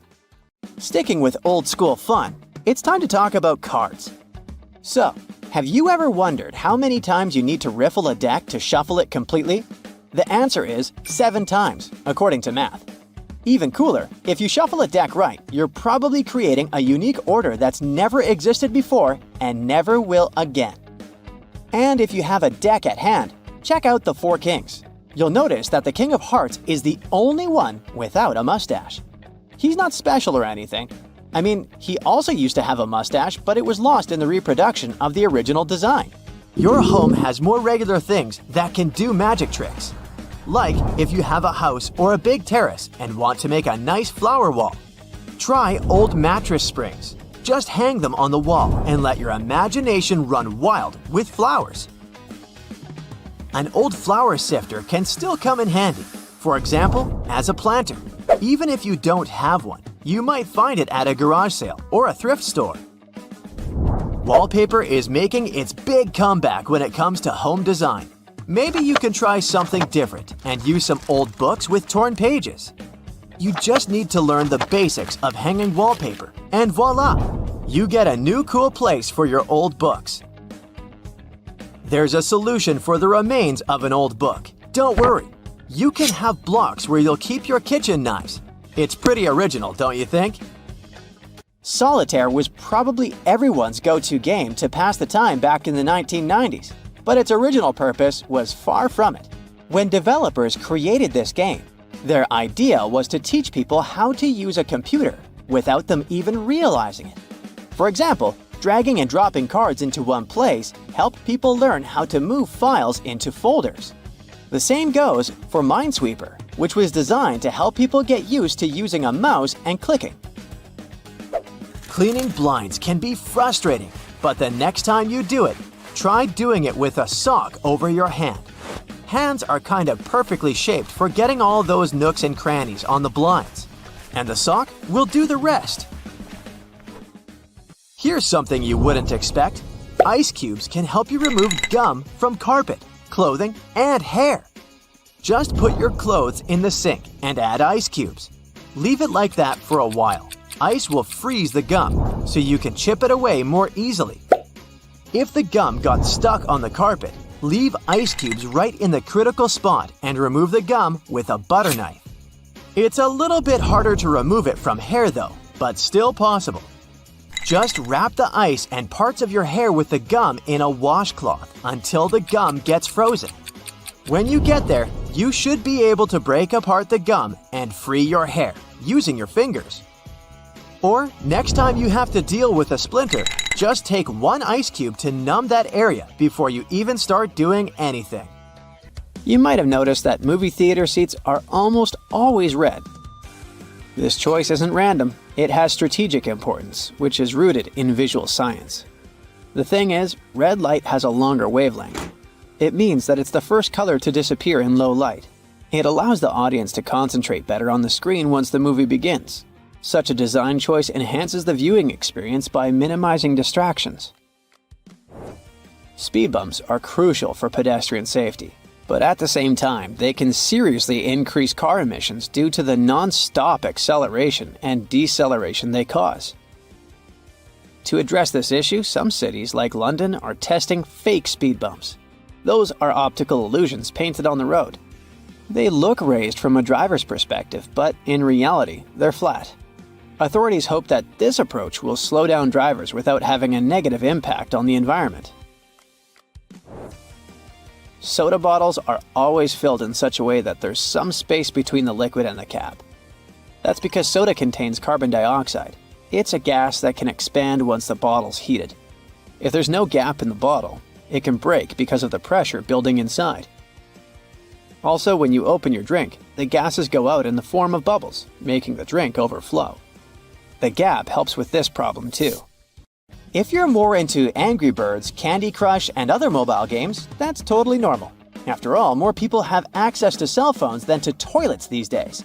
But not many of us stop to think about how disgusting our phones can be. The natural bacteria from our skin and the oils from our hands get transferred to our phones with every touch, swipe, and tap. This makes phones about 10 times dirtier than toilet seats. Yikes! So listen, if you don't want your next barbecue party to end up at the emergency room, you might want to get rid of that wire brush you used to clean the grill. Over 100 people have to seek medical help because of it every year. Those brass and steel bristles easily separate from the brush and stick to cooked food that ends up in your mouth. With each swallow, they go deeper and deeper. They can poke into or puncture the lining of your mouth, throat, and esophagus, or somewhere else down your intestinal tract. The symptoms this causes could be signs of many different conditions, and because of their tiny size, the bristles are really tricky for doctors to spot. So you can lose the precious time to solve the problem at an early stage. In some cases, one ER visit can solve the problem, but if the bristle moves into deeper tissues, say into your neck, chest, or abdomen, well, it could start an infection, and you'd need some complex surgery to save your life. That was the case for a 63-year-old lady in Michigan. She was eating a hot dog grilled by her husband, and she felt something was wrong from the first bite. She could barely swallow the food because of an unusually painful sore throat and had to see the doctors for help. They sent her home after an inspection, but the symptoms only got worse and worse. A CT scan several months later showed the problem was some tiny metallic object that looked like a piece of hair at the back of her throat. The doctors were able to remove it during surgery. So, to play it safe, take good care of your wire grill brush and inspect it before putting food on it. If you see any loose or dangling wire bristles, get rid of them. If this sounds like too much work, just toss that brush altogether. There are some safe alternatives to it, like wooden panels, pumice stone, nylon bristle brush, or liquid grill cleaner. You can also roll a piece of aluminum foil into a ball and use grill tongs to hold it while you're scrubbing your dirty grill grates. Cooking pros say an onion cut in half can also do the job. The caterpillar that arrived at your barbecue party as an uninvited guest might seem cute and harmless, but not all of them are safe to pick up and play with. There are several types of venomous caterpillars in the US alone that can give you a hard time. Any brightly colored caterpillar that has a spine, bristles, or looks fuzzy could be venomous, and you're better off not touching it. Many caterpillars are equipped with hairs or spines, which are connected to poisonous glands. They often hide on the underside of the leaf, so you could easily miss it. So, when you're doing some work in the garden, it's a good idea to wear gloves and clothes with long sleeves. Your skin will thank you for it. If you get stung by accident, use any sticky tape to remove the hair or spines, and then just wash the affected spot with soap and water. If you plan to go swimming or boating to cool down after the party, Remember that algal blooms aren't just a freaky splash of color in the water, but a real problem. They are toxic and can cause a lot of trouble for you and your pets. The symptoms will be less than pleasant, and will involve you spending a great deal of time in the bathroom. Algae bloom means there are plenty of bacteria in the water, so don't swim in it and don't drink the water, no matter how thirsty you are after all the swimming.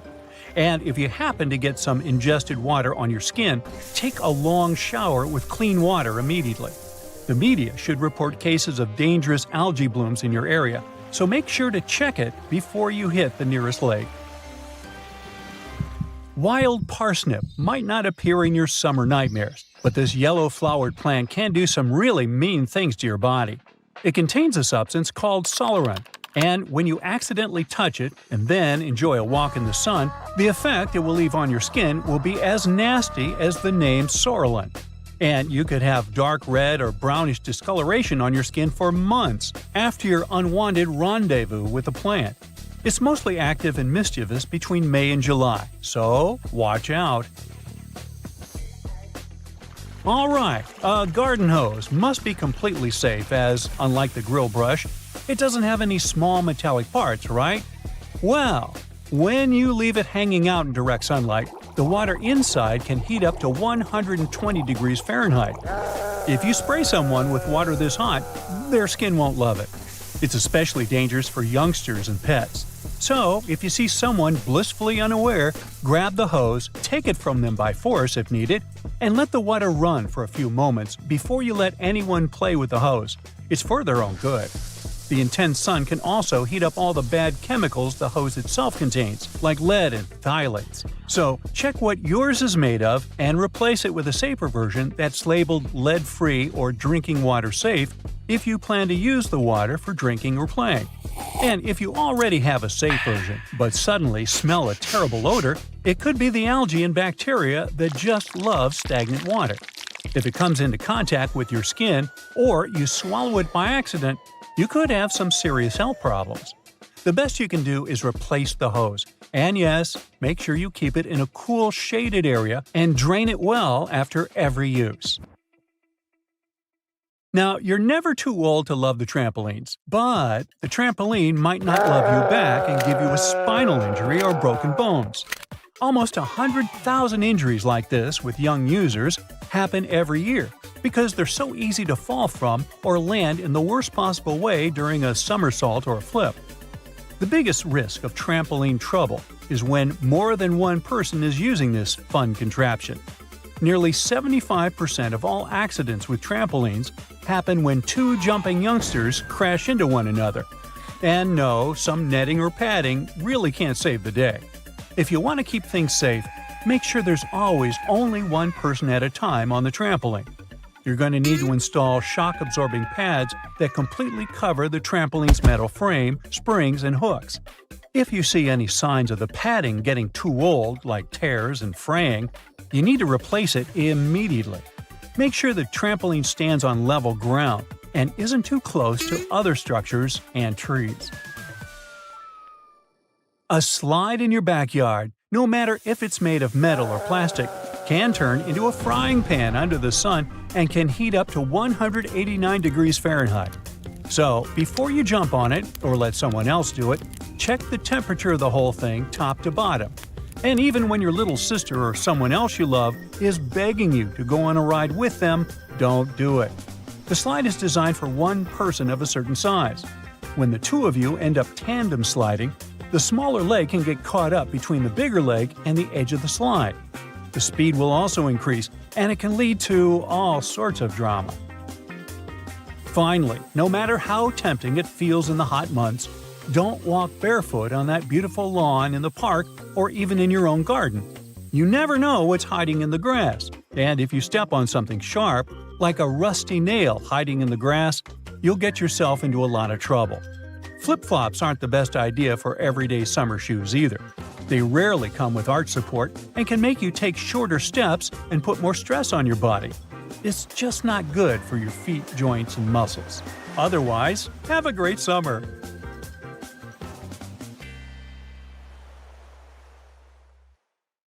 Putting up curtains to give you some privacy at home has not been enough since the Xaver 1000 was invented. This gadget might look like a weird camera, but it is actually a next-generation radar explicitly designed to see through walls. Yep, just like a superhero. But its power is to visualize objects hiding behind obstacles and show you a 3D model of them with exceptional resolution on a touchscreen display. Now, you might be wondering how this technology can imagine what's going on inside your house. Okay, maybe imagine is not the best word choice, since it is much more precise than that. This technology uses radio waves, and one thing we know about radio waves is that they can pass through walls, which is also why we can talk on our smartphones inside buildings or use Wi-Fi to transfer data from one room to another. So, while radio waves can penetrate walls, they don't make them transparent. That is why the Xaver 1000 can only generate an image of what is inside a building, but not show you the exact real deal. After all, it's not some hidden magical camera. When the radar waves from the Xaver 1000 hit something on the other side of a wall, like a person, a dog, or a television, they bounce back. The device catches these echoes and uses them to create a picture of what's behind the wall by making a smart image reconstruction in 3D, using AI methods. What makes this technology super interesting is how detailed the picture can be. I mean, it's not just a vague blob. You can actually see where people are and how they're moving, whether they're sitting, standing, or lying down doing nothing. Plus, it can also tell the height of any object. This makes it incredibly useful for rescue teams. Firefighters, for instance, can be situated at a safe distance from dangerous surroundings and scan a large area quickly. They can see if anyone is trapped inside a room on fire without having to break in blindly. The Xaver 1000 was particularly useful during last year's earthquake in Turkey, helping locate trapped survivors and guiding rescuers to their exact locations. Although this gadget is mostly used for good, you might be wondering if someone could spy on your house with it. And yeah, in theory they can. But there is one thing you can do to prevent that, making the Xaver 1000 pretty useless. So, radio wave devices can penetrate almost any type of wall, including cement, drywall, plaster, brick, and even reinforced concrete. However, they can't penetrate through metal buildings or walls lined with metal or foil. This is because metal reflects radio waves, just like a mirror reflects light. And that means that all the energy emitted by Xaver 1000 will be blocked. In fact, the strange way metal reacts to radio waves is exactly what powers those high-tech scanners you see at airports. You know, the ones where you stand still, raise your arms, and a machine spins around you? These fancy scanners use something called Advanced Imaging Technology, or simply AIT, which sends millimeter waves through a passenger's body. When you step into the scanner, it emits electromagnetic waves that bounce off your body and anything you're carrying. So, no, people who control these machines can't see inside the body or through the skin, which means they can't detect things like tampons. But if a passenger has something dangerous in their pocket, the machine will spot it. And that includes any dangerous metal objects. Like I mentioned earlier, metal reflects radio waves, so that means it behaves differently compared to how waves interact with fabric or skin. These reflections help the scanner pinpoint the location of dangerous objects on a basic outline of the human body. In recent years, similar technologies have made significant breakthroughs. For instance, in 2020, a device called ground-penetrating radar unveiled all the mysteries of the ancient Roman city called Falerii Novae. This city, located approximately 30 miles north of Rome, is partially buried. But thanks to the ground-penetrating radar, we now know a lot about it. Falerii Novae had a population of around 3,000 people, and it boasted an elaborate public bath complex, a market building, at least 60 large houses, and a rectangular temple with columns near the city's south gate. All of these hidden secrets were discovered and mapped out in just about 4 months. And they managed to uncover everything so quickly because they didn't excavate it with machines and shovels. They scanned it. That's right, ground-penetrating radar is widely used in archaeology because it can detect and map buried structures and artifacts without the need for excavation, which can be expensive and time-consuming. This radar operates similarly to devices like the Xaver 1000 or body scanners used at airports, enabling it to see through things. It works by emitting pulsed radar signals into the ground via a radar antenna and then detecting echoes that bounce back from objects. Discovering ancient Roman cities may seem distant to us, but similar technologies are much more present in our daily lives than we realize. Take self-driving cars, for example. They have the ability to see their surroundings by detecting obstacles, pedestrians, and other vehicles. This capability is made possible thanks to a technology called LiDAR, which uses lasers to emit pulses of light at incredibly high speeds to measure distances through a process known as time of flight. So, these laser pulses are emitted by this device, and when they hit an object, they bounce back to the LiDAR sensor. The system calculates the time it takes for each pulse to return, predicts locations and distances, and then creates 3D maps of the whole environment. These maps include details such as buildings, roads, and other vehicles. This information is then combined with other data, like the speed limit, to ensure safe navigation during the trip. Next on our list of technologies with a sixth sense is hyperspectral imaging. Imagine a camera that doesn't just capture the usual red, green, and blue colors, but instead captures hundreds of different colors across the entire light spectrum. This includes wavelengths invisible to the human eye, such as infrared radiation, ultraviolet rays, and even X-rays and gamma rays. A hyperspectral camera goes beyond what we can actually see by breaking down light into numerous bands or slices of colors. It separates light into individual wavelengths or spectral bands, providing a two-dimensional image of a scene that reveals important and hidden information. We can use this technology in many different ways. For example, have you ever wondered how your fruits and veggies stay fresh and perfect in the store? That's because hyperspectral cameras can quickly scan and analyze large volumes of food products in real time. This device measures ripeness, conducts mold inspections, and even detects contamination. The idea is to reduce food waste while ensuring that only the best-looking and best-tasting products reach your local grocery store. Thermal imaging cameras work in a similar way, and they help keep our homes warmer, especially during the cold months. Think of these cool gadgets as detectives that spot invisible clues about energy, showing where your home loses heat or lets in drafts. What thermal imaging cameras do is detect infrared energy emitted by all objects based on their temperature. This energy is invisible to the human eye, but these cameras can see it all and translate it for us using an infrared detector.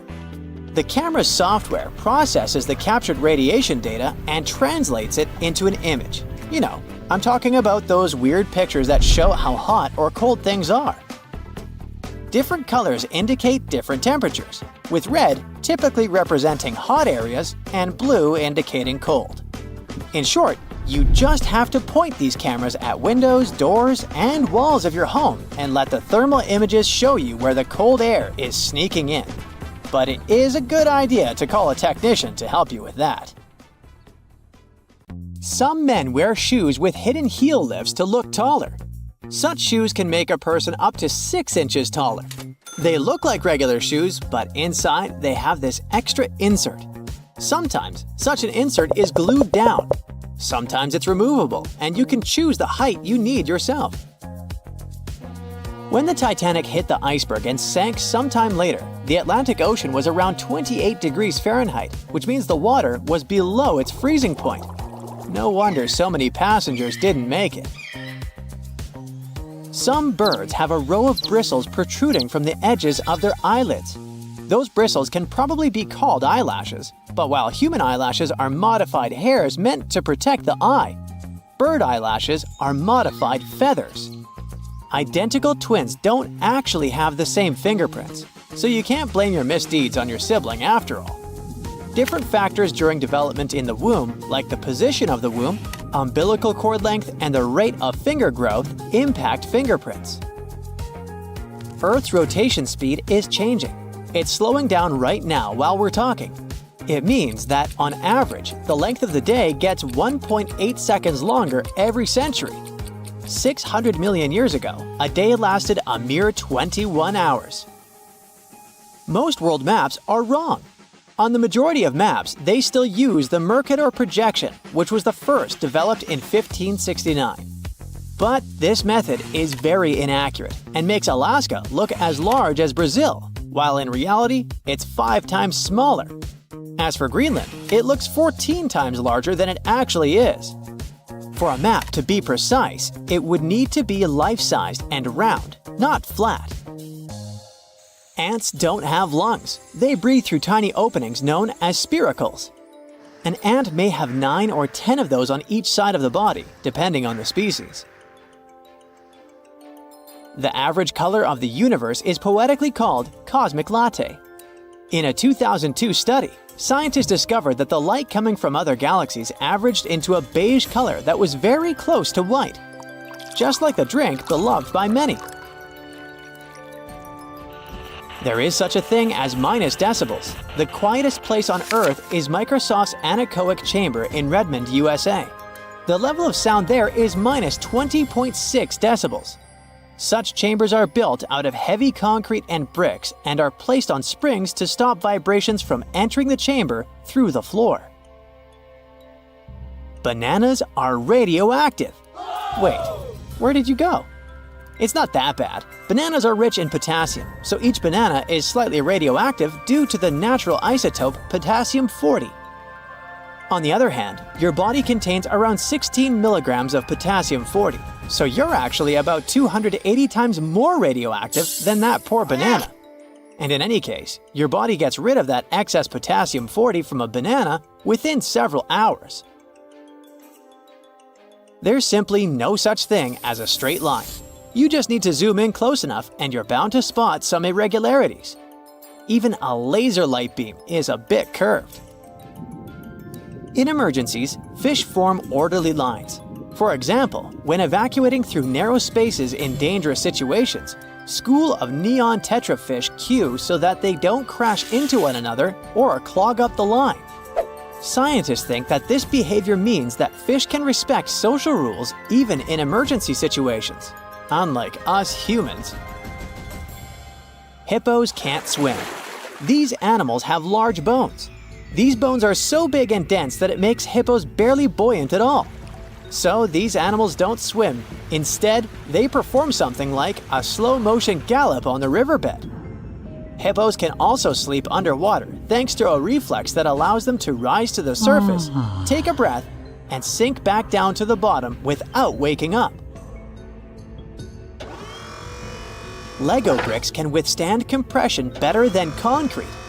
A regular plastic Lego brick can support the weight of 375,000 other bricks before it breaks. Theoretically, it could allow you to build a tower more than 2 miles in height. But if we decide to scale this up to house-sized bricks, the price would be exorbitant. If you ever go to space, you can take your yo-yo with you. In 2012, NASA astronaut Don Petit took a yo-yo on board the International Space Station and used it to show some tricks. You see, a yo-yo mostly relies on the laws of conservation of angular momentum to perform tricks. And if you keep the string taut, these laws apply in microgravity too. There's a theory that claims that we sweat when we're anxious to alert the brains of other people that they're primed for that danger that's making us feel anxiety. Brain scans have revealed that when you sniff the sweat produced by a panicking person, regions of the brain responsible for emotional and social signals light up. And when you are anxious, your sympathetic nervous system produces hormones, including adrenaline, which switches on your sweat glands. There are rainbows on Venus, and they're called glories. A glory looks like a series of colored concentric rings and is caused by the interference of light waves inside droplets rather than the process of reflection, refraction, and dispersion of light, which produces rainbows. Protons look like bagels, spheres, peanuts, and rugby balls. In other words, protons come in different shapes and sizes. Their appearance changes based on the speed of quarks, smaller particles within them. If you look at the moon while being in the southern hemisphere, it will seem to be upside down, and the man on the moon will look more like a rabbit. You will remember more of your dreams if you sleep badly and wake up many times throughout the night. You're also more likely to remember your dream if someone or something wakes you up in the middle of it. Dogs tilt their heads while listening to people to pinpoint familiar words like walkies more effectively. It also helps them to understand the tone of your voice better. There's also an idea that if a dog doesn't tilt its head often, it's because it relies more on sight and less on sound. Mirrors facing each other won't produce infinite reflections. Each next reflection will be darker than the previous one, and eventually, they will fade into invisibility. Mirrors absorb just a fraction of the energy of the light falling on them, so the total number of reflections mirrors can produce is around several hundred. You can smell ants, since many species of these insects produce strong-smelling chemicals when they feel threatened or angry, or when they're being squished. Trapjaw ants release a chocolatey smell when they're crushed, and citronella ants give off a lemony odor when they're threatened. Giraffes hum when they want to communicate with each other.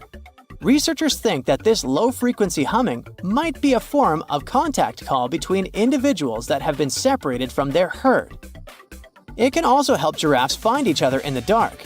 But the coolest thing about these magnificent animals? Some scientists think that they could sleep talk too.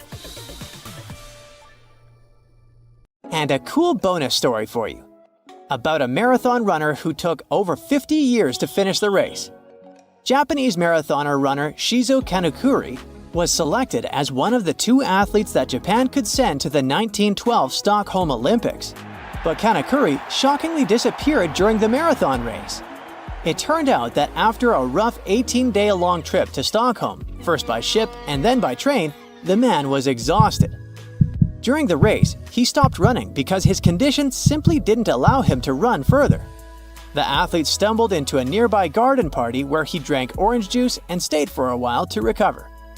Later, Kanekuri was so embarrassed by his failure that he returned to Japan without notifying anyone, including race officials.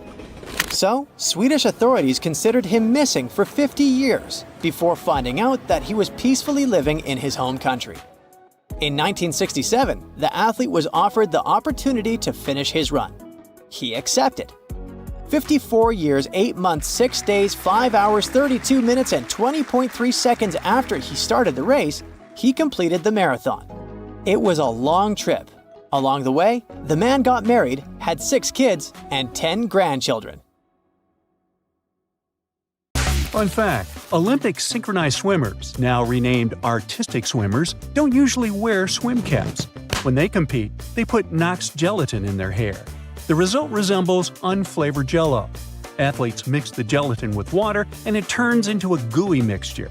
After that, they comb and brush the substance into their hair, pull it into a bun, and put a headpiece over it.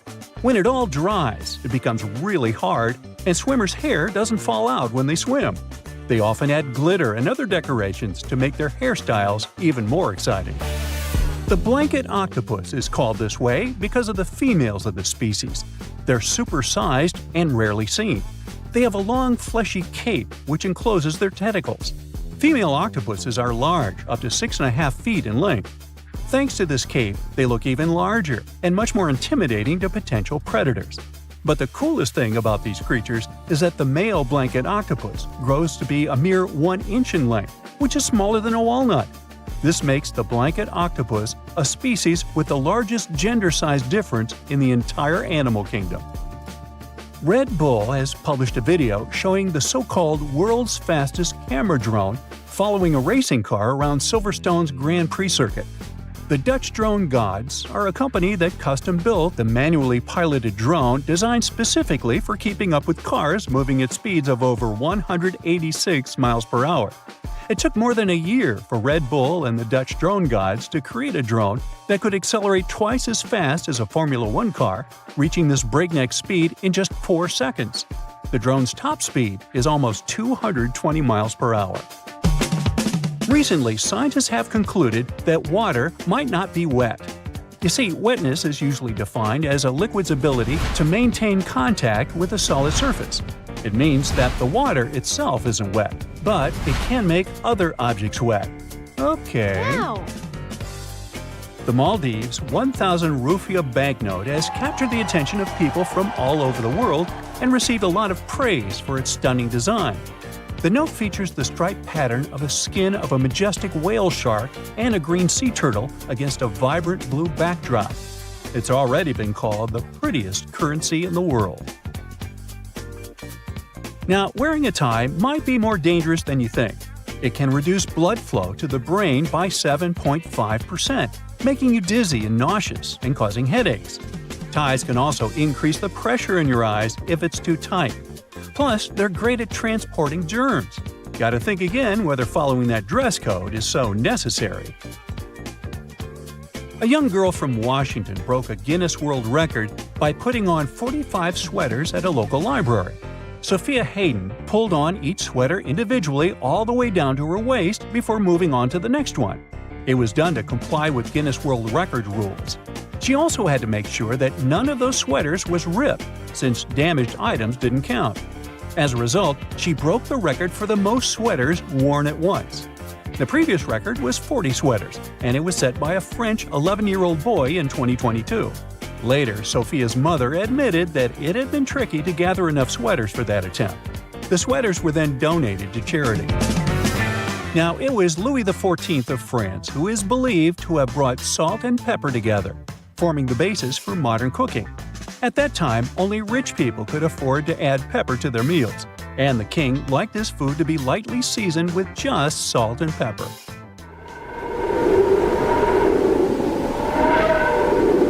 Our sun produces a sound, but sadly, we can't hear it.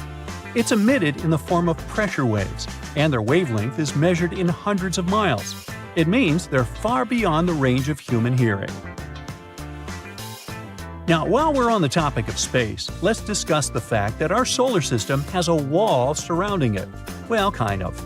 It's called the heliopause, and it's the region of space where solar wind isn't hot enough to push back the wind of particles coming from distant stars.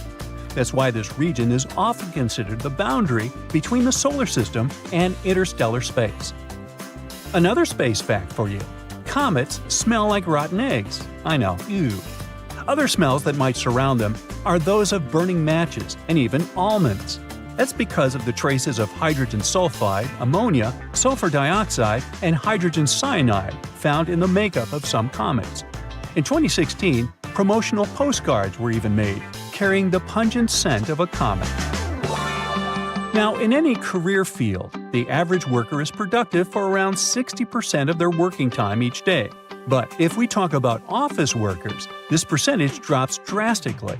One study determined that the average office worker is productive for a mere 2 hours and 23 minutes per day. The thing is, employees are interrupted in general every 3 minutes and 5 seconds. And it takes people a whopping 23 minutes to get refocused after an interruption. It means that employees get 3 minutes of work done for every 26 minutes they spend at their workplace. Unbelievable. No wonder that statistically, people working remotely are much more productive. Scottish soccer team Inverness Caledonian Thistle Football Club is known for using cameras with AI ball tracking to live stream their matches on YouTube. Well, once, in a 2020 match against our United to be precise, when a camera repeatedly tracked an official's bald head, mistaking it for the soccer ball. Uh-oh, what a blunder. Now, speaking of sports, football teams wearing red kits reportedly play better. Accordingly, the color of your attire affects not only how you're perceived by others, but also how you feel. A review of football matches in the past 55 years has shown that teams wearing red consistently play better in home matches than teams dressed in any other color. One more awesome story connected to sports. In order to draw some of the most wanted criminals out of hiding, the U.S. Marshals Service once came up with an offer crooks couldn't resist. They invited them to the Super Bowl.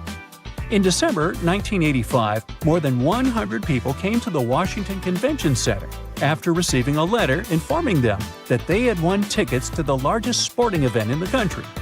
According to the invites, they had been selected randomly from a clearinghouse list of D.C. residents and were supposed to receive 2 tickets to the Redskins vs. Bengals game that day. But to get in, they had to come to a pre-game party to collect their tickets. And guess what? The plan worked like a charm.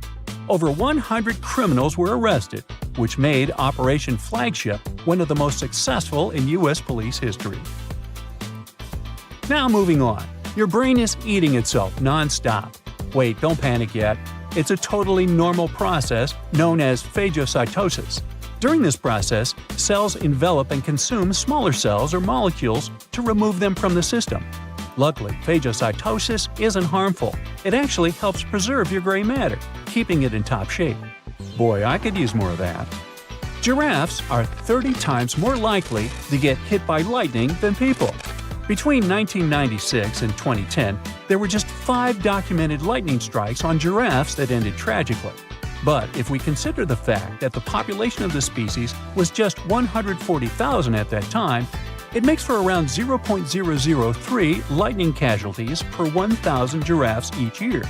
This is 30 times more than the number of tragic accidents involving lightning strikes that happen to people. Animals experience time differently from us humans. To smaller animals, the world around them moves more slowly. For instance, salamanders and lizards experience time not as fast as, let's say, dogs and cats. All because of the perception of time, which depends on how quickly the brain can process incoming information. And finally, snails do have teeth, between 1,000 and 12,000 to be precise. These teeth aren't like ours though, so there's no need to picture snails with silly toothy grins. Snails' minuscule teeth are all over their file-like tongues. So there. You see these blades? They have notched corners to make your cutting experience smoother. Ooh! The front edge notch helps with separating blades during manufacturing, while the trailing edge notch helps the blade glide easily. And a fun fact, that notch on the front also helps you spot unused sections of the blade. Just a little visual indicator to make your life easier. When it comes to silver versus black blades, they're both made from the same stuff.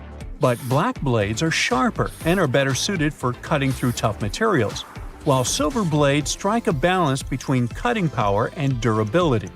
If you want that extra cutting oomph, go for black. Oh, almost forgot. The only thing those blades aren't meant to cut is food. It has a rust-proofing oil coating, which is not safe for humans. Check this one out. It's totally giving me childhood vibes. Now, I remember my grandma having tomato-shaped pincushions just like this, and sometimes they would look more like a salad, with a little pepper thrown in there. Well, believe it or not, this salad actually has a purpose. The tomato keeps your pins in place, while the pepper keeps them sharp. Those peppers are filled with sand, which helps keep your pins nice and sharp. And it's not just sand. Crushed walnuts can also be used to keep your pins in tip-top shape. Now look at this multiple pocket tool and this little hook on it. It's a bit of a mystery, but it's actually pretty handy. I counted at least 4 different applications. 1. You can use it to carry all sorts of awkward stuff, like camping gear or heavy parcels. 2. Need to twist some wire or play around with knots? The parcel hook has got you covered.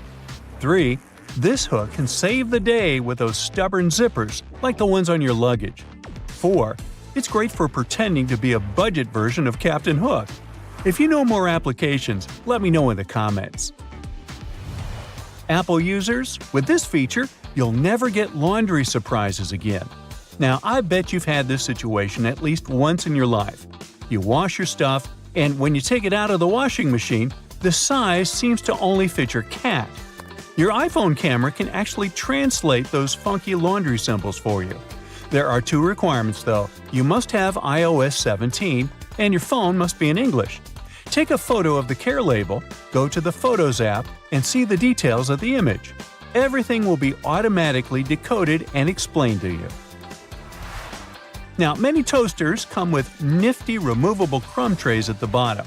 It's super important to give these trays a good clean every now and then to keep your toaster running smoothly and avoid any potential fire hazards. Just pop them out, shake out the crumbs, and you're good to go. Where you shake them out is up to you. Those little compartments on your gas pump aren't just for show. They're actually there to hold your cap while you're filling up. This nifty feature keeps things tidy and prevents any spills or drips on the handle. So, say goodbye to messy refueling experiences and hello to a cleaner pump. Plus, it makes the whole process way more convenient and efficient. Now, I'll bet your oven gets so greasy and dirty sometimes that you can even hear it oink. Just kidding. I know you're a tidy person. Anyway, if you're looking for a way to bring your kitchen cleaning to a whole new level, here's a tip for you. Most oven doors have handy latches that let you pop the door off for easy cleaning, saving your poor back from the strain. When you're draining noodles or potatoes, there's no need to bother transferring everything to a colander in the sink. Just throw the colander right into the pot, hold it down, and pour the liquid out. It makes life so much easier, especially when you want to save that starchy water for recipes. It's a must for authentic pasta, by the way. So let's say you've snagged this gem at a thrift store a while back for just under $1. It's seen better days, serving as an ashtray, but you decide it's time to give it a new lease on life. Here's the lowdown on how to make it shine again. Mix up a solution of boiling water, baking soda, and table salt in a bowl lined with aluminum foil. Let the piece soak for about 15 minutes and repeat this process 3 times. In between soaks, gently scrub any rough spots with a microfiber cloth. After the final soak, dry the piece off and rub on some toothpaste, baking soda, and peroxide. Buff out any remaining tarnish with a clean, dry microfiber cloth.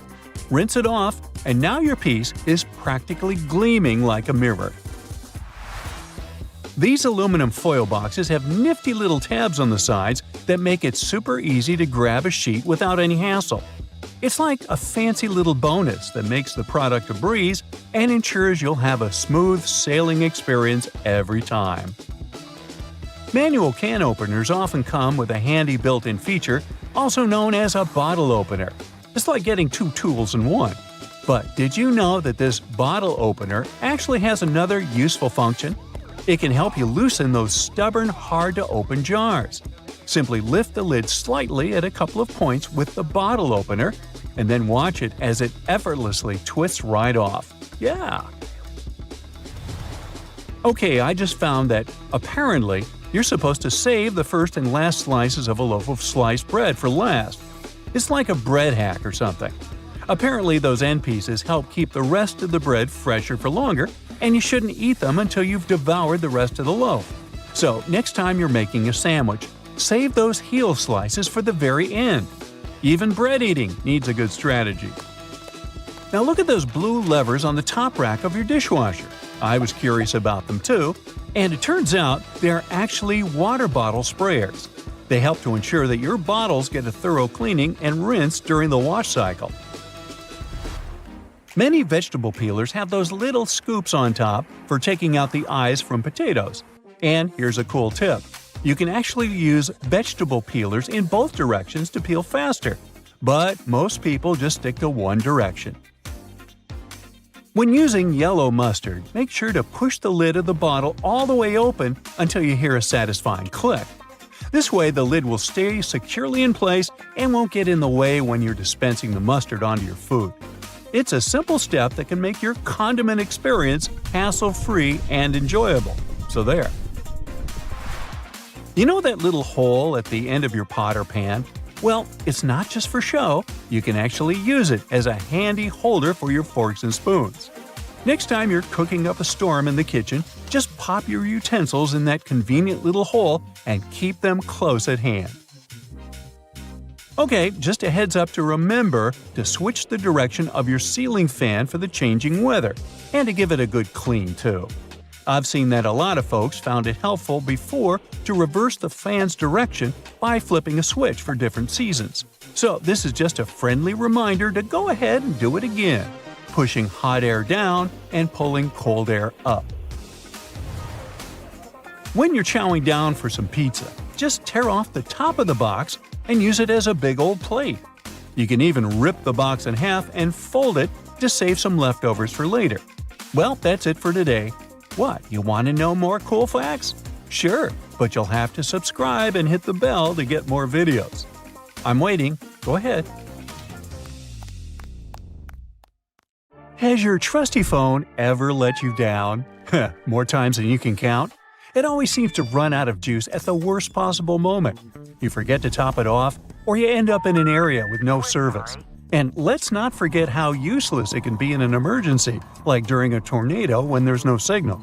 But fear not, there's a cool project called Meshtastic that uses a wireless protocol to keep you connected with your friends. It's like magic, using a radio band called LoRa for encrypted messages. It works in literally any external conditions. Plus, each device can act as a repeater to extend the range of your messages. Perfect for disaster recovery or just keeping tabs on your kids. For less than $25, you can get a starter kit to join the Meshtastic fun. Add a GPS module and a battery and you've got your own private channel. No more stressing when your kids are out and about. You can instantly see where they are. And if you're feeling daring, you can even send low bitrate audio through the airwaves. Now, I'll bet there's a bunch of things your car just can't do. Can it lean into corners? Yeah, I don't think so. What about adjusting its own width to park easier? I know your answer is no, but let me show you something then. This cutie is called Trigo EV, and even though it looks like a futuristic stroller, it's actually a fully functional quadricycle you can totally drive. It was initially created for delivery and car-sharing purposes, but it turned out cooler and way more comfy than expected. If you ever find yourself driving this electric, let's call it a car, shall we? You won't need anything else but a tiny patch of land to park it. It has a maximum speed of 56 miles per hour. Not bad for such a tiny car. In cruise driving mode, it measures 58 inches wide, but a mechanism allows the front wheels to retract toward the chassis, reducing the width to 34 inches. The electric four-wheeler weighs slightly over 1,000 pounds, with a total permissible mass of around 1,600 pounds. Right, it all looks futuristic and fun, but I feel safer in good old SUVs.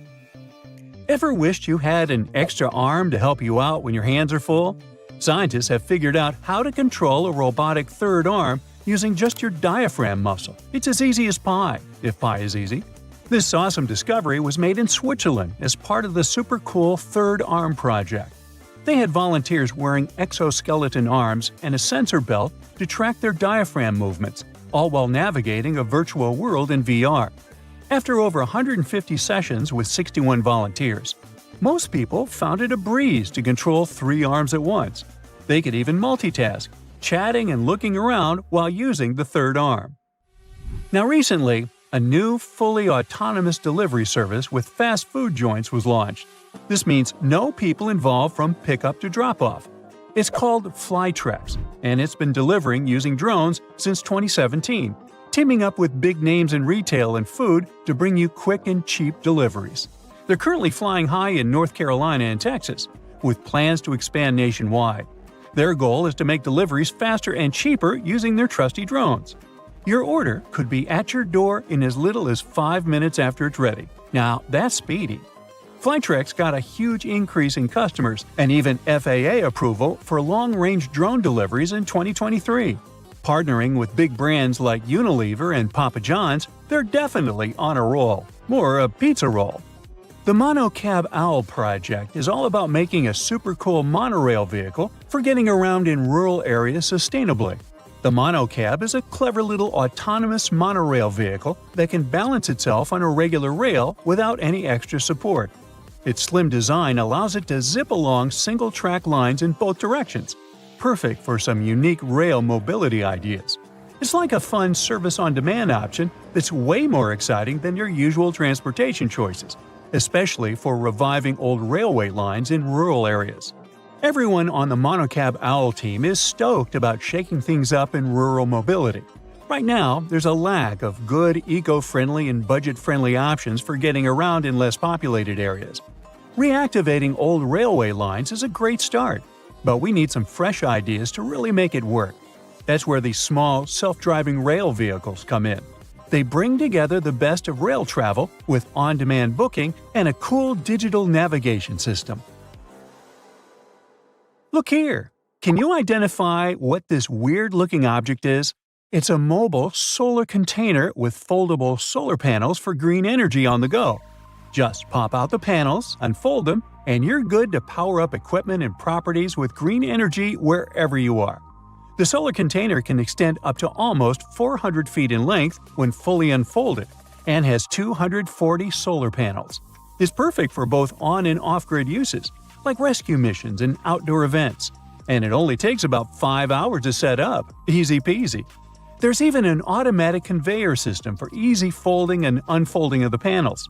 Just push a button and start harnessing solar power. Solar Kant, the Austrian company that invented it, estimates this mobile solar container can power around 32 households. Virtual meetings are all the rage nowadays. Remote chats are cool, but let's be real, they're no match for face-to-face meetings. We can see each other, hear each other, but it's still pretty flat and 2D. Or, shall I say it was flat? The thing is, HoloBox from HoloConnects is bringing holograms to life. This super cool device lets you project a life-size hologram of yourself or anyone else inside a funky box. Just plug it in, connect it to the internet, and voila! You've got a hologram ready to go. You can even connect multiple boxes to showcase big stuff like cars or anything else. Now, holograms are a massive game changer for remote communication. Imagine chatting with someone and seeing them in 3D like they're right there with you. Plus, it adds a personal touch to presentations, training sessions, ads, you name it. What do you think? Does this look cool or creepy?